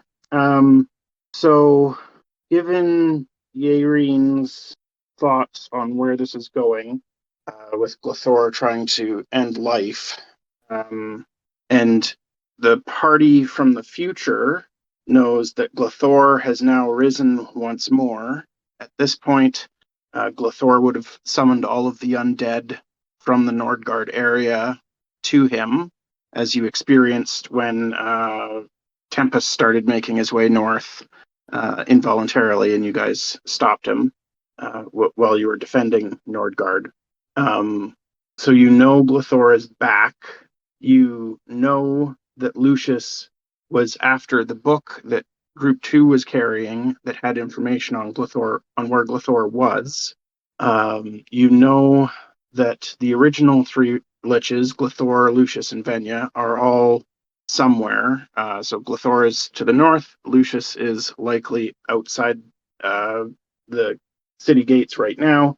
And Venya, last you figured, is probably in Oos. And now there are 3 new liches that you know about in Glimmerview that swore loyalty to Glithora. But none of the other liches know where Glithor is right now. And if he starts making his way, if he turns his attention south, or the other liches turn their attention north and they find each other, it is going to be likely the end of life as you know it on this world. That's terrible. No pressure. No pressure. So we got to start dealing with this. And given also your own party's power levels, you have to be aware that you are the most powerful heroes in the land. You can do all kinds of miraculous things with magic, have unparalleled strength and resistances. There's nobody else in the world as informed and well equipped as you to deal with this threat. No I am pressure. going to be looking for NPC help. So you're saying it's not too late to back out? Well, let's just say that you know what the outcome will be if you do. Okay, so Well, I'll be honest, if I may. Grun thinks at this point it's probably time to just take that Daystar, wade out there, find Lucius, and smash that globe right down his bony little throat. And Tempus and get along. Okay, let's go. I mean, Grun's just had enough. We're done. We're finished. He's pissed off enough. So how does this Daystar work? at this point, from what I understand, it's at a sort of set power level because no one is right now really powerful enough to change it. And it hurts anyone who's essentially not lawful good. It's kind of like standing in the area of the king's throne, and she'll look to like Grun and Katira to like it will hurt people, whoever's in it, if they aren't specifically tuned a certain way. So it's not like the whole group can just huddle under it and walk out. Oh, that makes it trickier. Yes, it does. The only other thing I can think of is it's a good backup. Is anybody lawful good here? No, Ysmyr is. Well, then couldn't you wade out amongst the undead and lay waste forces? Seems awfully dangerous to send her out alone. Rhodes is going to speak briefly and forcefully, saying that Ysmyr cannot be put at that kind of risk. She should not wade out into the horde with the star. It doesn't kill immediately. And it doesn't protect you from things that come at you from a distance. And it doesn't protect me from right. ranged. And Rhodes is right. I have some slightly other concerns that make me not want to be the one charging in. Oh yeah? What were your concerns? Tempus is going to speak up at this point and is going to say, well, the stars are also connected to the deities that are in charge of them. By messing around with the Daystar, I got kidnapped by Shiro, and it set off a series of very bad events. Oh, yeah, that's no good. But I mean, So one of the challenges there was both Shiro and Dowreth want to get rid of the Stormlord, and they think that I'm a link to that. And so if they know that we're here, they will do terrible things. They may know that we're here. Oh no, the terrible things are soon to start. Tempus is going to raise his hand and is going to say, okay, are we all in agreement that we need to get the leaders of that undead horde, that the Lich needs to go? Absolutely. Yes. I was thinking we have to get around somehow. Unless he's right in the middle. I maybe have a bit of a different suggestion. We don't want to use the stars ourselves, but we are the best equipped people to deal with the Lich. Both fair points, yes? Yes. Yes. Why don't we turn the stars into where they'll do the most good? We hand them over to the king. He is best equipped to field soldiers that can fight under the Daystar without taking harm from it, which would be one hell of a distraction. Heck, we give the Duke the Doom Star. He could probably also field a group of ne'er-do-wells who could fight best under the cover of darkness, taking advantage of being hidden from the zombies' eyes to launch a sneak attack. We can use both of these to create a distraction, a draw, something that draws the undead in, and then while they're, occupied, we can hit at the heart of the horde. We can try and take down the leadership. Kind of like that. And she'll beam at Tempus. Grun doesn't hate it either. The Daystar makes sense. I don't know how the Duke can work with the Doomstar. I don't like the man that much, but I don't think he's the type that would do well underneath the Doomstar's effect. No, I'm always thinking about the kind of people that work for him, your thief friend and, other ne'er-do-wells and cads, but whatever. The point is that both of these stars are potent tools in other hands than ours. Well, if somebody only could have a link with the with the underworld, maybe they could find some use for the Doomstar. I think that was the hint about the Duke. I don't know if the Duke does, but I'm sure we can think of somebody. Pretty sure he knows. But would the Doomstar just help both sides? That is the downside of Doomstar, is that it probably won't hurt the undead anyway. Wouldn't hurt them, but it would create an impenetrable cover of night. We've seen that the zombies don't really respond unless they can perceive that they're being directly threatened. You put together a strike force that's underneath that thing, as long as they can fight effectively without their eyesight, they'd be pretty potent because they could basically run in, wreck a bunch of zombies, and run out without being perceived. But whatever, I'm not here to quibble with you about that. Even if we give the stars over to someone, we still need to find out where the Lich is and get ourselves to him. Does anybody have any suggestions for that? Yeah, I think I know where he was. I could scry. I think I know somebody in the underworld that might be able to handle the Doomstar if that's what you decide. The only worry I have is that it would be appealing and they would try and get it. So we need to make sure it would be secure, because the Doomstar in the hands of one of those Liches would be terrible. Yeah, Group 2 has already witnessed the power of a Doomstar that was fully activated. So Very, very, very bad. Like, entire mountain gone. And with one of the Liches wanting to actually just kill all humanity, this city may not be here at all anymore. Okay, so we send the Dawn Star out. The only thing I would say is that the person that I have in mind from Star, I trust. He's just as interested in fighting these Liches and hates the Liches. He was ready to send a strike force, the gnome cities, to kill those Liches. Oh, Skippy, we're not concerned about the trustworthiness of the person using the Dawn Star. We're worried about them getting killed or having the Dawn Star taken and the Liches getting it. Yeah, and I was talking about the Dark Star.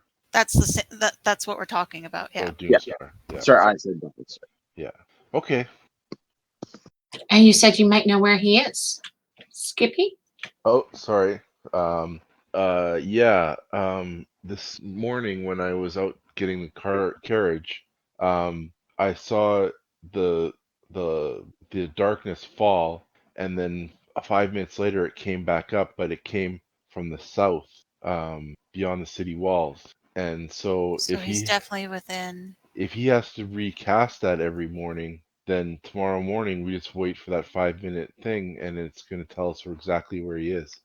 That's really helpful.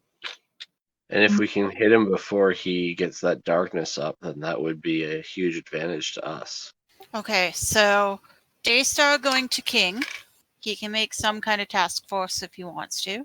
Doomstar is going to King for protection, or what are we doing here? I think you said he's got one in his throne room? His throne literally glows. Okay, maybe we should sit this in a box right underneath his throne. Not a bad idea. Okay, so there's that. And so our plan is to get up early. early enough to watch the sunrise and pinpoint? And then what? Because we still have to get through the zombies. Rhodes I will think- hold up his hand and say, I might be able to help us out with that. Maybe. It's a long shot, but I'm willing to give it a shot. Anyway, we could wait a day or two longer. I don't know that I can go with you. We would need your help, yes. Undead and zombies are one of my favorite enemies, if that helps. That's true. Would you be able to pinpoint a lich out of all of the undead? Is that something within your abilities? Possibly. Would you have something like a spyglass or something that would allow you to get a closer look?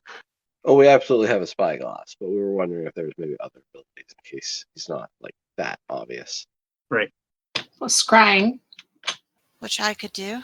I can use a wisdom skill to track the favorite enemy. Group 2 did scry Lucius once. Oh, And he hurt you through it. That wasn't that was Ysmyr accidentally scrying Glithor. Okay. That was another time. No, Group 2 also did this using a high-level priest in an elven city, and Lucius attacked them through the scry. I thought I remembered bad things happening there. So scrying may not be the best option. But if we can narrow it down, that's a start. Rhodes will lift his hand and say, if my plan works, we won't need to scry him. We will just be on top of him. What's your plan? And Rhodes is going to, with a manly set to his jaw, say, Tempus has been sitting on the sidelines for too long. And he says, that's big T. I'm going to beseech him, and as the strongest priest of Tempus, I'm going to call down his power to bring us right to the Lich. Whoa. That'd be a fine trick if it works. That seems like the easiest plan. How is that? Is it guaranteed? It's worth, if it might be our only thing and worth trying anyway. I'm just wondering. He says it's a long shot. It might even take us a day or two to figure it out, but I see it as sort of the best, lowest, riskiest way for us to do it. Well, if it takes a day or two, that'll let Faewyn get right and be able to join. And we can stock up on maybe some supplies. Yeah, so like Group 2, we still have 50 platinum, 222 gold, 61 silver, and a copper in the group funds. So like if somebody does need something, we do have some money to work with. We got some money too. Maybe it'd be a good idea to find out what's available. Ryan, can we consider like 2 days pass while some like shopping and like other like downtime activities happen? And Faewyn repairs? Yeah, you guys can do whatever you want for activities. Like if you want to pass your plan by the Duke and gather allies for that the Daystar group that would act as a distraction, that can certainly be done. And anything else that you want to do. So Ryan, the way I read it, if we make it tonight, we have a long rest tonight. I take 1 day off of the 5. And then I can take an additional 2 because I have done nothing more than light activity today. That's correct. So I'm down to 2 days remaining. Yep. We're gonna need an audience with the king to give him the Daystar And Doomstar. and Doomstar. So I guess we need to tell the Duke our idea. It'd be best if we keep him apprised. Let's skip ahead and say we tell the Duke our plan. Really quick, divine intervention. I don't believe I will be able to help because all of my abilities affect D20 rolls, and divine intervention is a percentile. Mine too. Oh, Attack roll, ability check, or saving throw. well then I'm not sure that I want to waste blowing like all of our good buff spells like Hero's Feast and stuff before we know that the divine intervention is going to work. That's Well, fair. about the only thing I can do is give you a bardic inspiration, but I mean, But that's fair. It was just an idea. It's not much of a boost, but And it probably doesn't work on this type of roll either. what exactly does it say it is that roll? Divine intervention is its own thing. Okay. So if bardic inspiration says, I'm just looking up the wording right now, but I think it like adds to specific things like attack rolls and bardic inspiration. No, that Ability, attack, or saving. Yeah. Yeah, so it wouldn't work with divine No. intervention. Same deal. Okay. So yeah, you tell the Duke your plan. Do you mention the king sitting on the Doomstar, like protecting that? I think we tell him the whole plan. Yeah. And like we're open to ideas. Okay.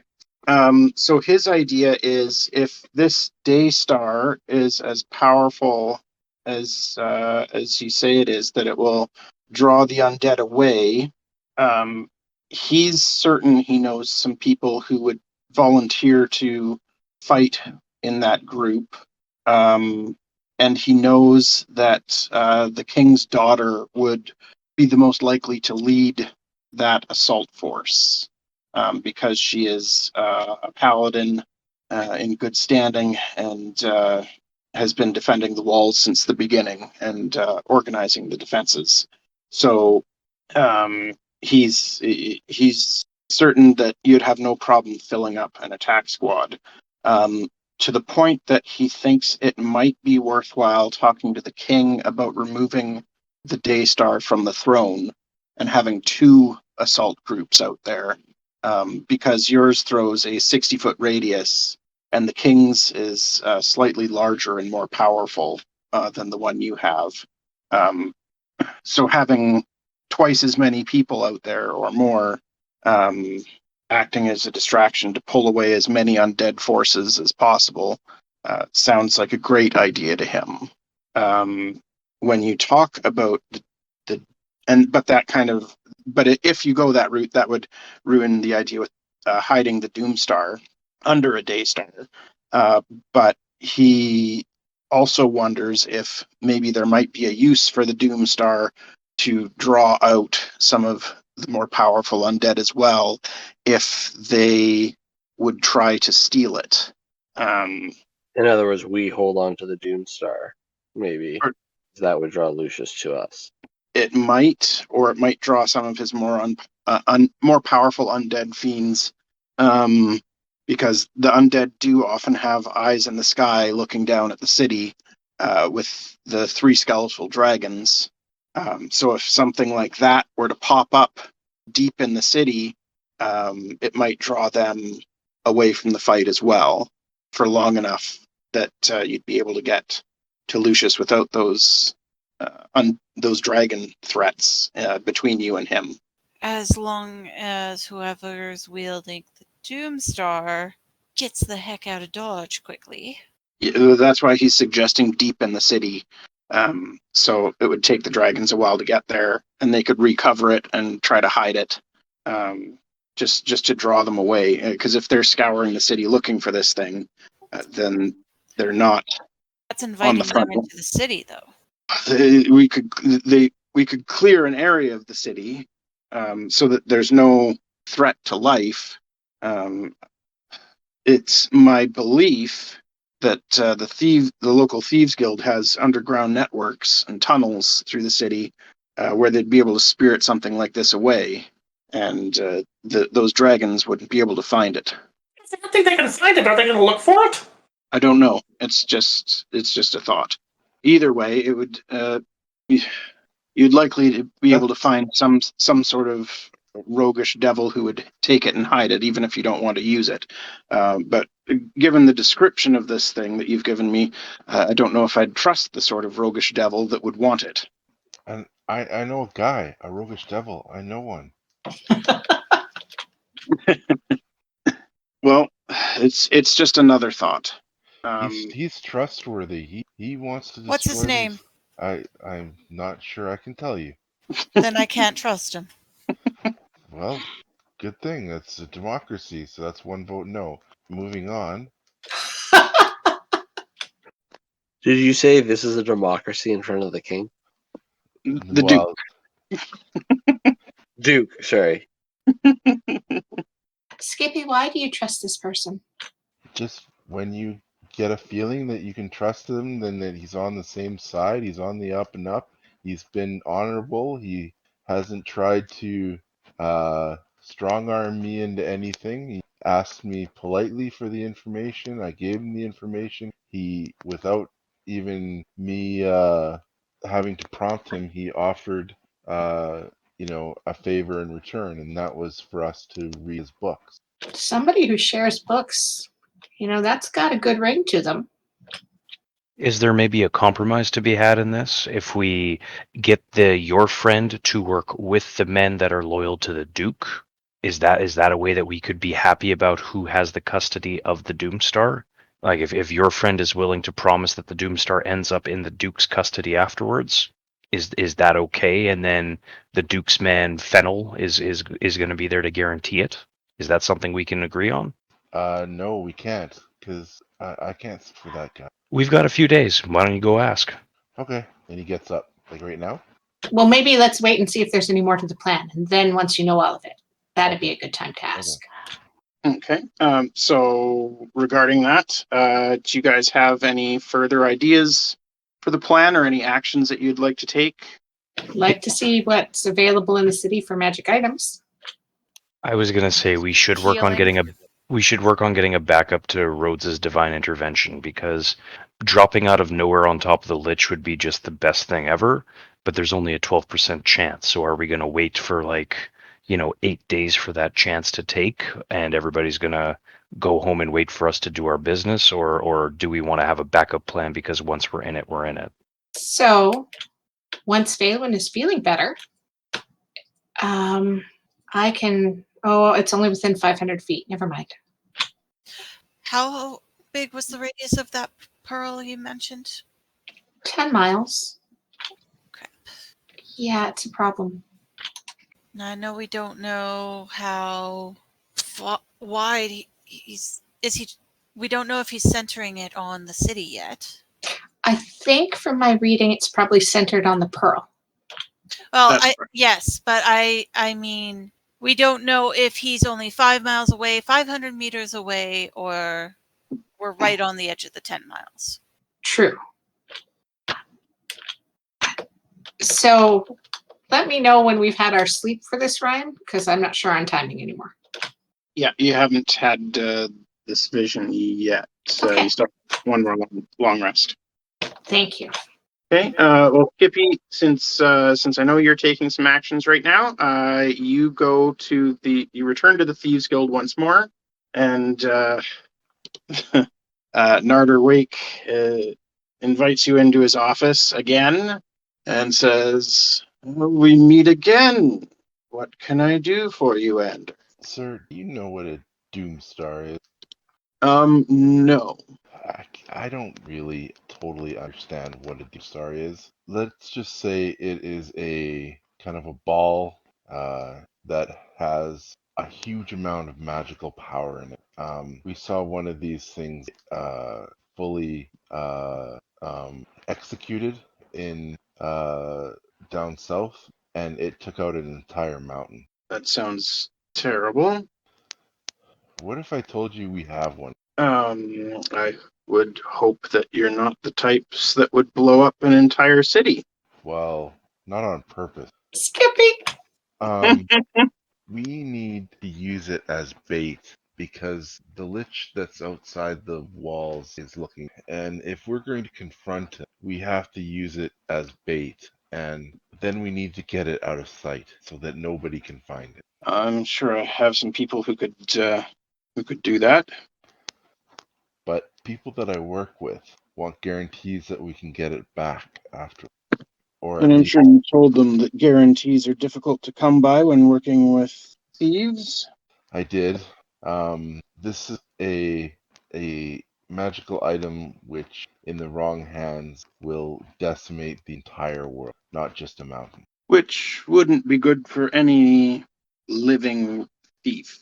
In any city, in any continent, on any part. Well, when you put it that way, I think it would be a fairly safe bet that we could guarantee that it would not be lost or mishandled. But could you guarantee its return? Well, that is more difficult. If it were myself, I would certainly offer to return it to you. However, given the nature of these doom stars, I do not feel comfortable handling it myself. And the sort of person who would is difficult to get a promise out of that they would keep. What I could do is, when I find someone who would offer to do it, I could give you their information, allow you to have a meeting with them so that you would be familiar with them and able to find them afterwards. Of course, many thieves are adept at masking their appearance and sneaking about unseen or unnoticed. So I can do everything in my power to get this back to you if we survive your plan. But again, that is not a guarantee. That's fair. That being said, if we're going to pull this off in front Lich, we kind of need a distraction for the undead so that we don't have to be undead as well as. I'm wondering if we might be able to count on you to provide to bolster our force with maybe some of your men. I will certainly do anything I can to help break this siege. If you need more people on the ground or even on the walls providing ranged support for those who are on the ground, that would be my preference, to have them not in the thick of things. But No. I will provide aid as I can. Yeah, I promise that we would employ these people in such a way as to maximize their skills and comfort rather than as cannon. That's not what we're looking for. Very well. Then I will speak to my people and see who I can find, and we'll work with your plan. And with that, he'll make his goodbyes, and I'll be back in touch and make his way back. Okay. Jesse, you had messaged me with a request, so we can deal with that next if you'd like. Yeah, Ysmyr and Tempus going on a shopping trip. Are we able to find anybody who's able to deliver the goods as requested?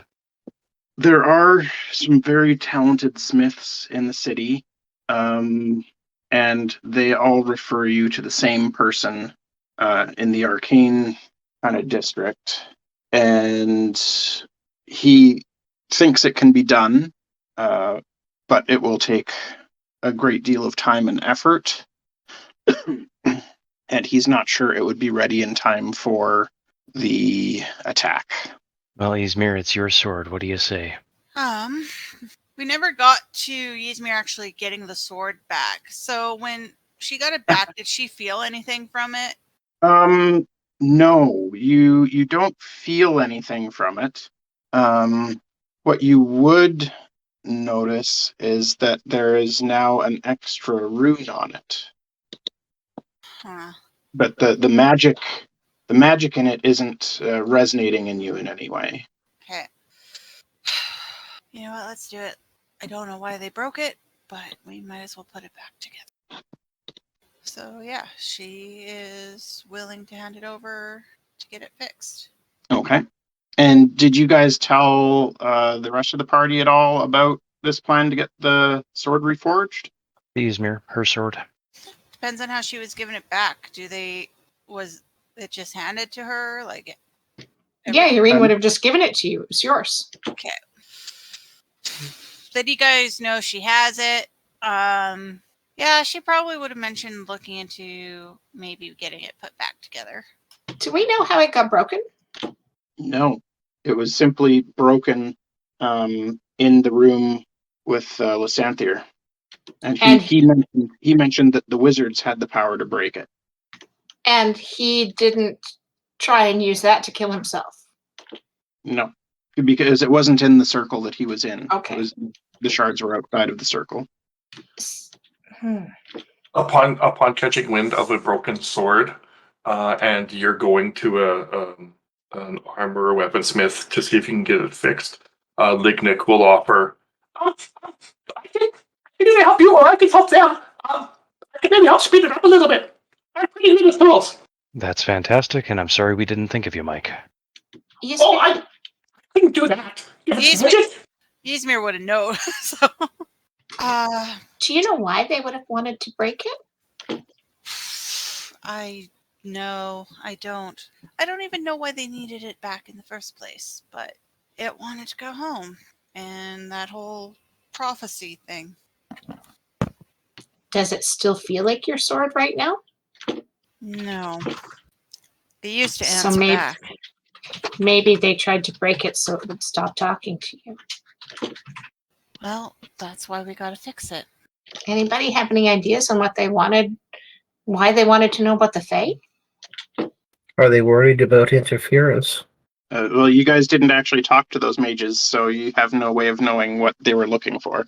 Other than the book they were reading. Yeah, which had information on Lysanthier, but nothing that you didn't already know. Also, during our days of preparing that we're doing, Lignyck would be asking the obviously fighter types which one expected they would be closest to the liches. I mean, I'd be right up there, for sure. That's no question. I'd be raging. I can find them by range. It'll depend on how things are going, but Ysmyr's gonna point to probably Tempus and Rhodes. And Lignyck is most familiar with Grun. So, Ryan? Yeah. I have one infusion slot available that hasn't been assigned to a thing. Okay. I would like to use it to create a brooch of shielding, which, while it won't stop a disintegrate, will give resistance to the damage. That would be very helpful. And I will be giving it to. I'm going to ponder that for a moment. I do have one other thing. Rhodes is going to approach Ysmyr and is going to say that if she would like, if he can get another 400 gold pieces, better make that 500 just to be safe. He's pretty sure that he can make sure that the Doomstar is safe even when we hand it over to somebody. How would you do that? 2 glyphs of warding. One with the harm spell and one with the inflict wounds spell. If we put the Doomstar in, say, a basket or something, when the basket is unwrapped, the Doomstar will cast its darkness. If somebody sticks their hand in to pull out the Doomstar, the glyphs go off. Harm does a lot of damage. Inflict wounds kills them. That does add a complication of then they can't cap the Doomstar. No, they just have to cover up the basket. Oh, I see what you mean. If they were trying to take it and run off with it, it's better that it be out and, unhandled by the now dead thief as opposed to on the loose in the wild. No? Unless an undead dragon lands and takes it. I mean, that is the risk. Like, if everybody plays it straight and does what they say they're going to, it's just added security on the Doomstar, keeps somebody from taking it out of the basket and running off with it. We could also let it be known that it has its own protections. This has so much potential to go wrong. I'm sorry, which part of this has the potential to go so right? None of it. I guess the question is, do we want the Doomstar with the thief or the undead? I suppose I could scry the Doomstar and track down the thief too. That's probably way simpler. Yeah, the leader of the Thieves Guild did say that he would allow you an audience so that you could get to know the person. So that would make it easier to scry. And again, like none of I this like the basket idea. None of this should interfere with them doing using it as bait and then running off with it.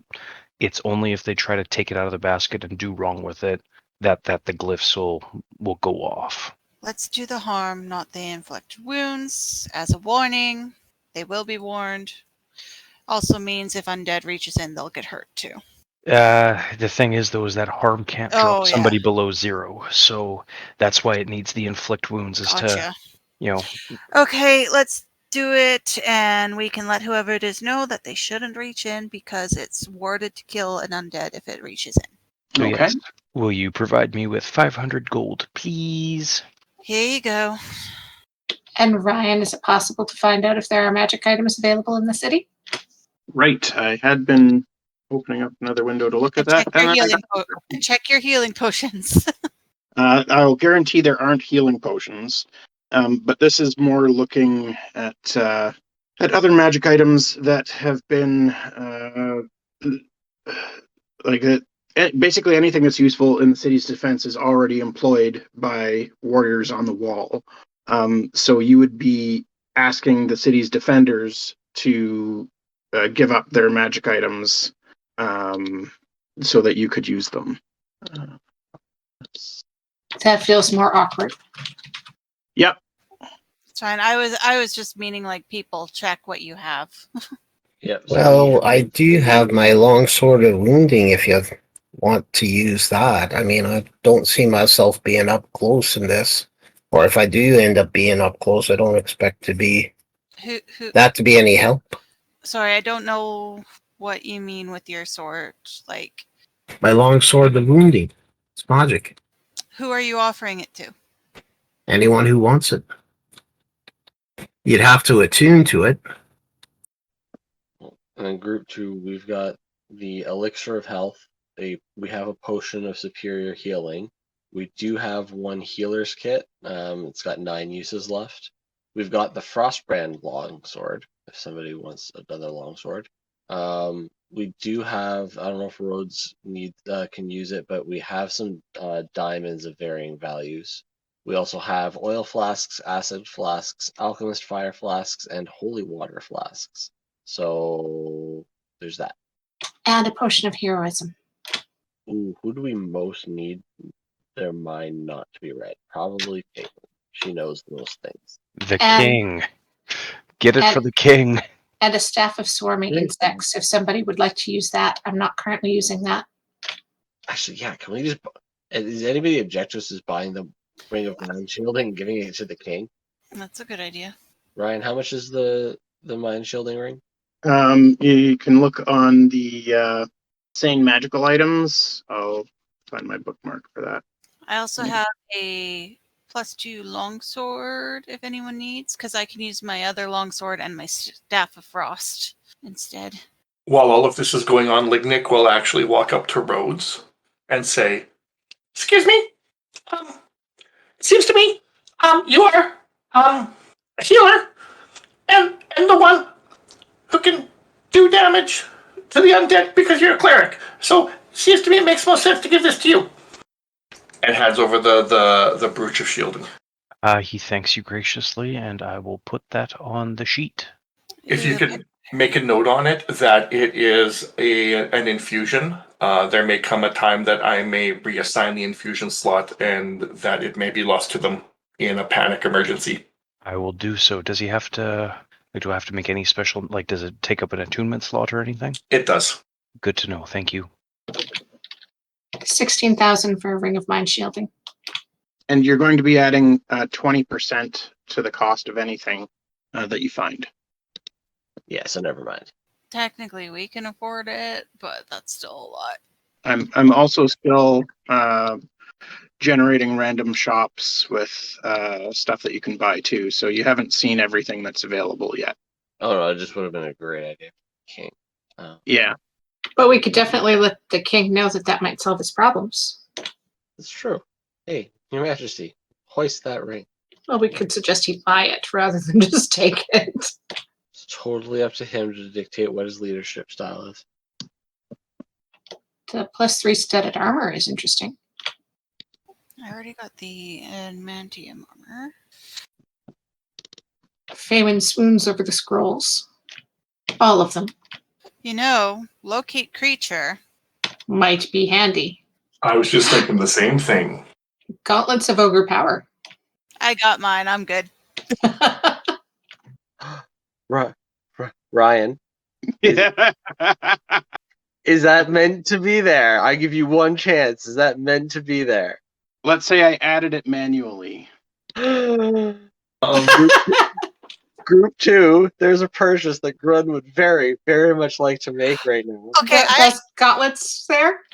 Yes, please. I have to ask, Ysmyr has gauntlets of ogre power. How often has he been staring at her gauntlets? The entire time he's met you. Drooling.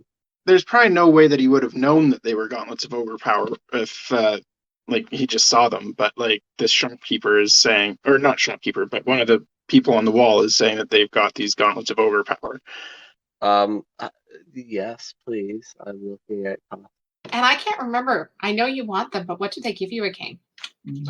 I have the legendary two-handed hammer of thunderbolts, and to use it requires me to have gauntlets of ogre power and the belt of a giant strength belt, and I have the belt of the hill giant and the hammer of thunderbolts, but I didn't have the gauntlets. Oh, lovely. Yes, Faewyn will devote any resources she's got towards this.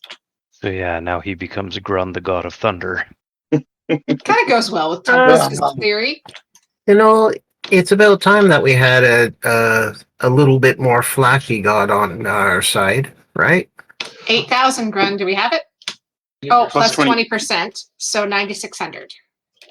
We don't have anywhere near that. We have 50 platinum and 222 gold. However, Ryan. Look very nicely at Ysmyr. Slow your roll, because group 1 has that money. Group 1 is rolling.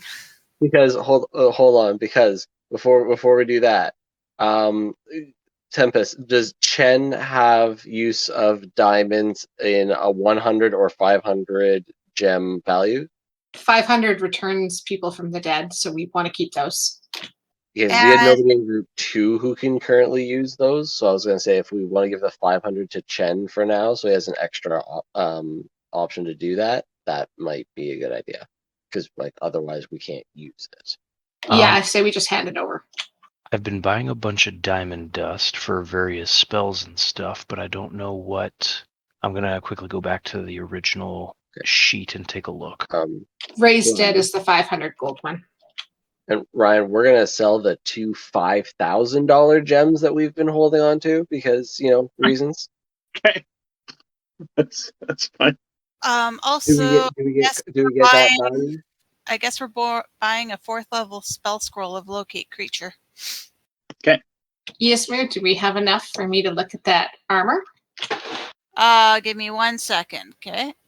Spell scroll is worth 320. Oh, that's nice. Okay. Sorry, I'm mathing while I do this. Yeah, you math. Okay. Which armor was that? +3 studded leather.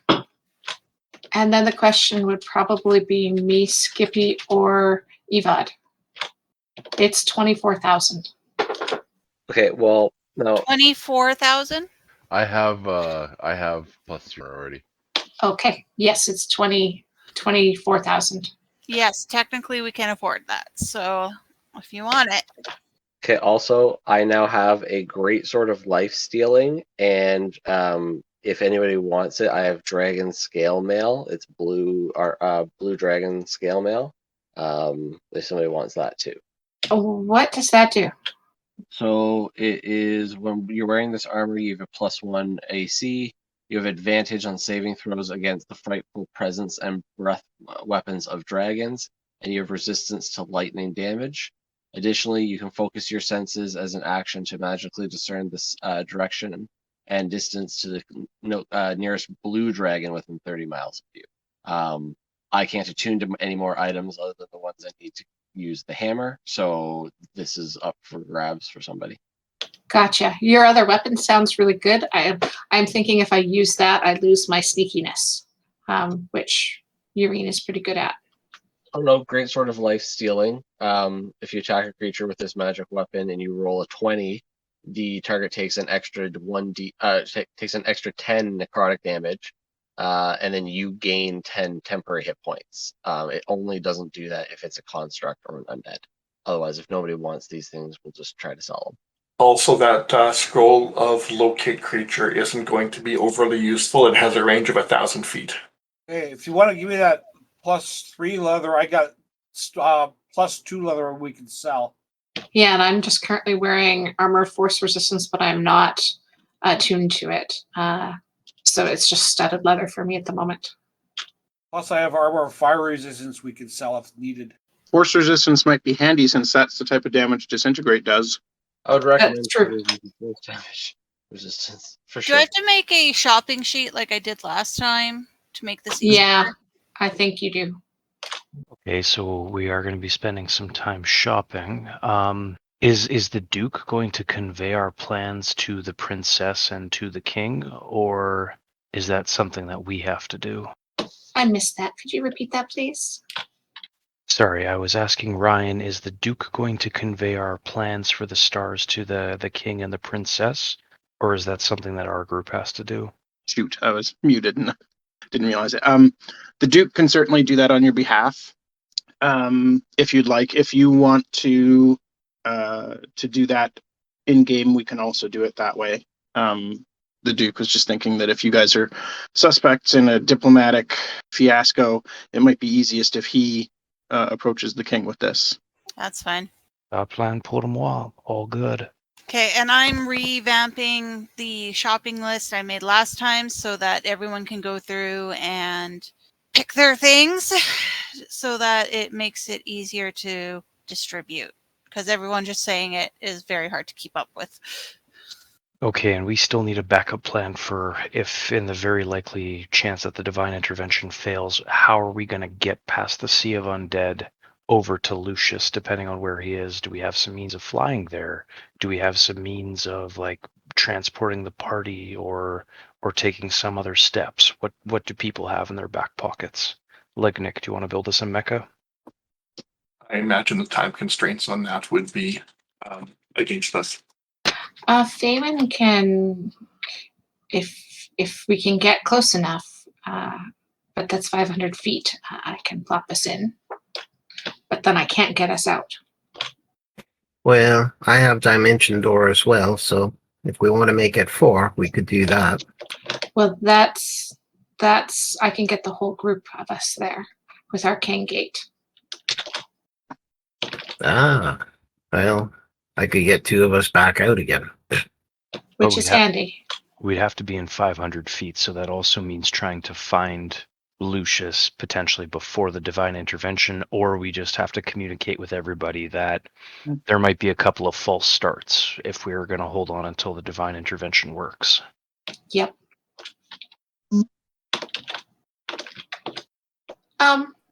Where can I? So who uses the shield in this group? Sure, where can I find Rhodes? this shopping list?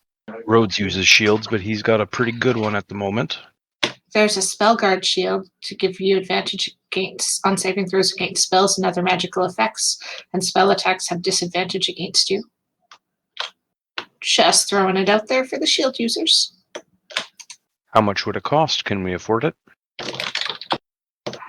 50,000 gold, so maybe not. Plus 20%. No. Plus 20%. No. Never mind. I hadn't looked at prices.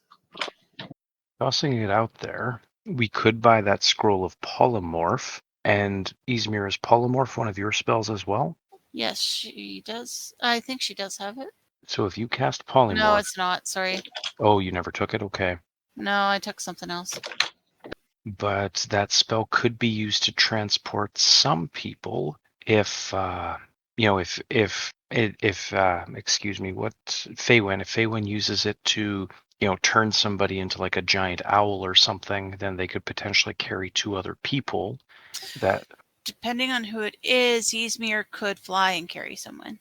so that's 5 people potentially moved. If I go full dodge, I can get in just on Krabby moving, dashing 100 feet a turn. Can Krabby carry another person potentially? Like if you took another... I think he's a size he can carry one person, being me, because him taking anybody at all is a little bit of a loophole from what I've been reading. Okay, so just you then. The other thing I was gonna say, didn't the horseshoes? No, I went back and got him. Oh, really? Yep. And found out that the body was gone at that point in time. Okay. Yeah, that was the most important thing Lignyck had about that happening, was he wanted those horseshoes back. So I ended up doing out by degrees for as long as it took when we were up on top of the wall. Cool. I mean, you could take that scroll of expeditious retreat. If you cast that on Tempus, then suddenly he's moving even faster than he already does. And with his incredible carrying capacity, he could very easily carry one medium or probably two small-sized creatures over the battlefield on foot. Do we know what kind of terrain this thing is in? We don't. Because I have Natural Explorer for forest, grass, and swamp, if that's helpful. Because it'll just after an hour, nobody's going to be bothered by difficult terrain. Ryan? Yeah. Yaerene's going to spend some time right now. She can sense undead up to 5 miles. And while she knows there's a large group to the south, she's trying to determine, are there separate groups? Or is it they're just one large mass of undead? There's so many undead, and it's impossible to tell if they're separated into groups. It doesn't feel that way. It feels like there's just a sea of undead in every direction. So yeah, you don't see any kind of organized groups anywhere. Fair enough. Thanks. Maybe we can do a little bit of our coordinating offline, because I've got to admit I'm fading to you guys. I'm just not feeling great still. This will give me time. I'll make the shopping sheet, and then we can look at our resources, what we can afford, argue what we can get, that kind of thing. Yeah, we can do the rest of the 2 days of preparation between sessions and get everything set up. That's fine. And After the first day, I will have some information to share with people, or after our next sleep. Sure, if you want to share that now, you can. Sure. So overnight, I told Stormlord about what we were trying to do and asked for any guidance. And I got a vision of the Stormlord watching over all of us as we leave the city, 2 bubbles of light appearing at the main gate, and our party charging into the distracted undead horde, meeting Lucius sooner than we might have thought. And that he knows that Lucius's phylactery is in Oos somewhere. Okay, that's incredibly helpful.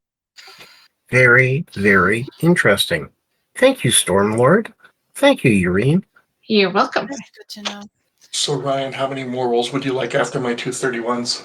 That is going to be enough. Ysmyr, you will have the reforged Moonblade in your possession before the attack.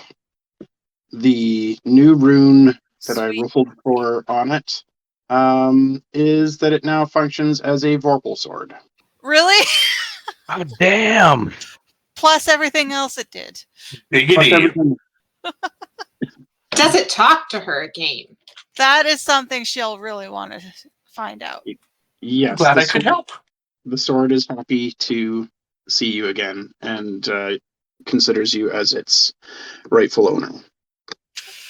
Whoever's with her when she gets the sword, like Ysmyr was very torn when she first got it and what it meant, but when she gets it back, those of you who see her with it is just gonna notice that she kind of holds it and in a way that she's like, this feels right.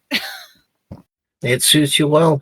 So it's still only a +2 weapon. It doesn't count as a +3 weapon because that's a separate rune. But basically, the critical hit roll stuff applies. Okay. With that, Ysmyr has a +2 longsword she doesn't need anymore. So yeah, I sold off all the things that nobody seemed to want based off of the same pricing list, and I've added it to our group funds, so the group 2 party sheet is up to date. So we can figure out who wants the extra potions and things like that. All right. Well, like I said, we can figure all that stuff out before next session, and we'll call that a night.